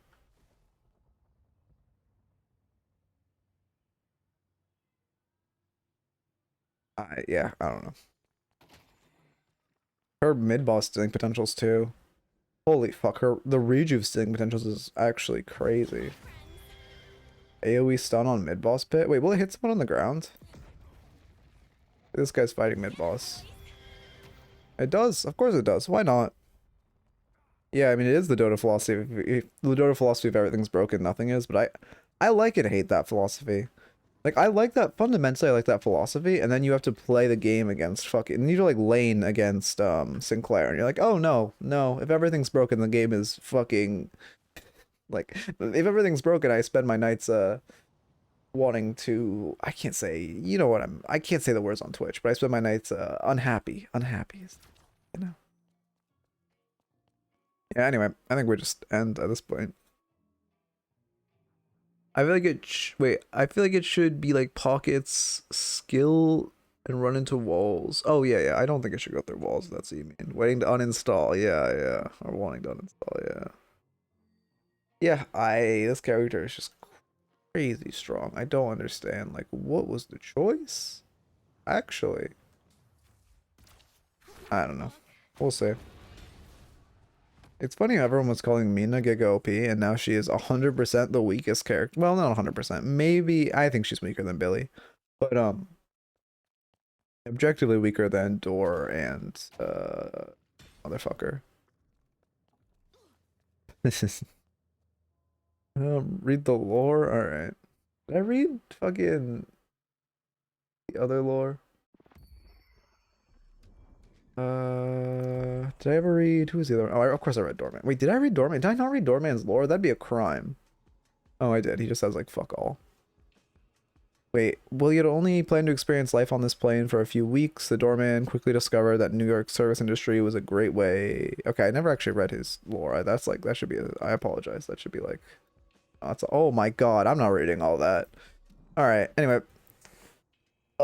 Yeah, I'm gonna go fucking, we'll do all page reviews tomorrow like we have for all the characters. Dallas character will take much effort to fucking coach, honestly. Like, you know, a Doorman I had to wait 4 days because the character is hyper complicated. I could probably coach this character in 5 minutes, to be honest. Anyway, see y'all tomorrow. We'll try. Anyway, peace. Oh, should I raid someone? I should probably raid someone. Let me see if anyone I normally raid is live. Because we do have more than 10 people here, which is kind of my general, if I raid or do I not numbers. One I normally raid is live. God. Oh no, this guy's chill. I rated him. Thank you for the, oh, that's loud. God damn it. Thank you for the follow, Mr. Salt. Okay. Right in this guy. He's chill. Her book projectile reads, oh really? I don't actually know how you say that, but it reads the fucking Latin thing for meaning like filler? Is that actually on it? That's sick. Okay, that's, I mean, animation wise, this character looks amazing. Fucking gameplay wise, I want to like attack myself. The spade looks cool, the dragon looks cool. Why couldn't this just be like Doorman? Like imagine if it was just Doorman though. Anyway, let me type in the raid command /raid. This guy. Alright, everyone. Hope you enjoyed. Keep it real, all of that. I'll upload the Doorman analysis today. Yeah. Page reviews tomorrow, page video tomorrow. That's the plan. Check out the YouTube. All will be up later. Peace.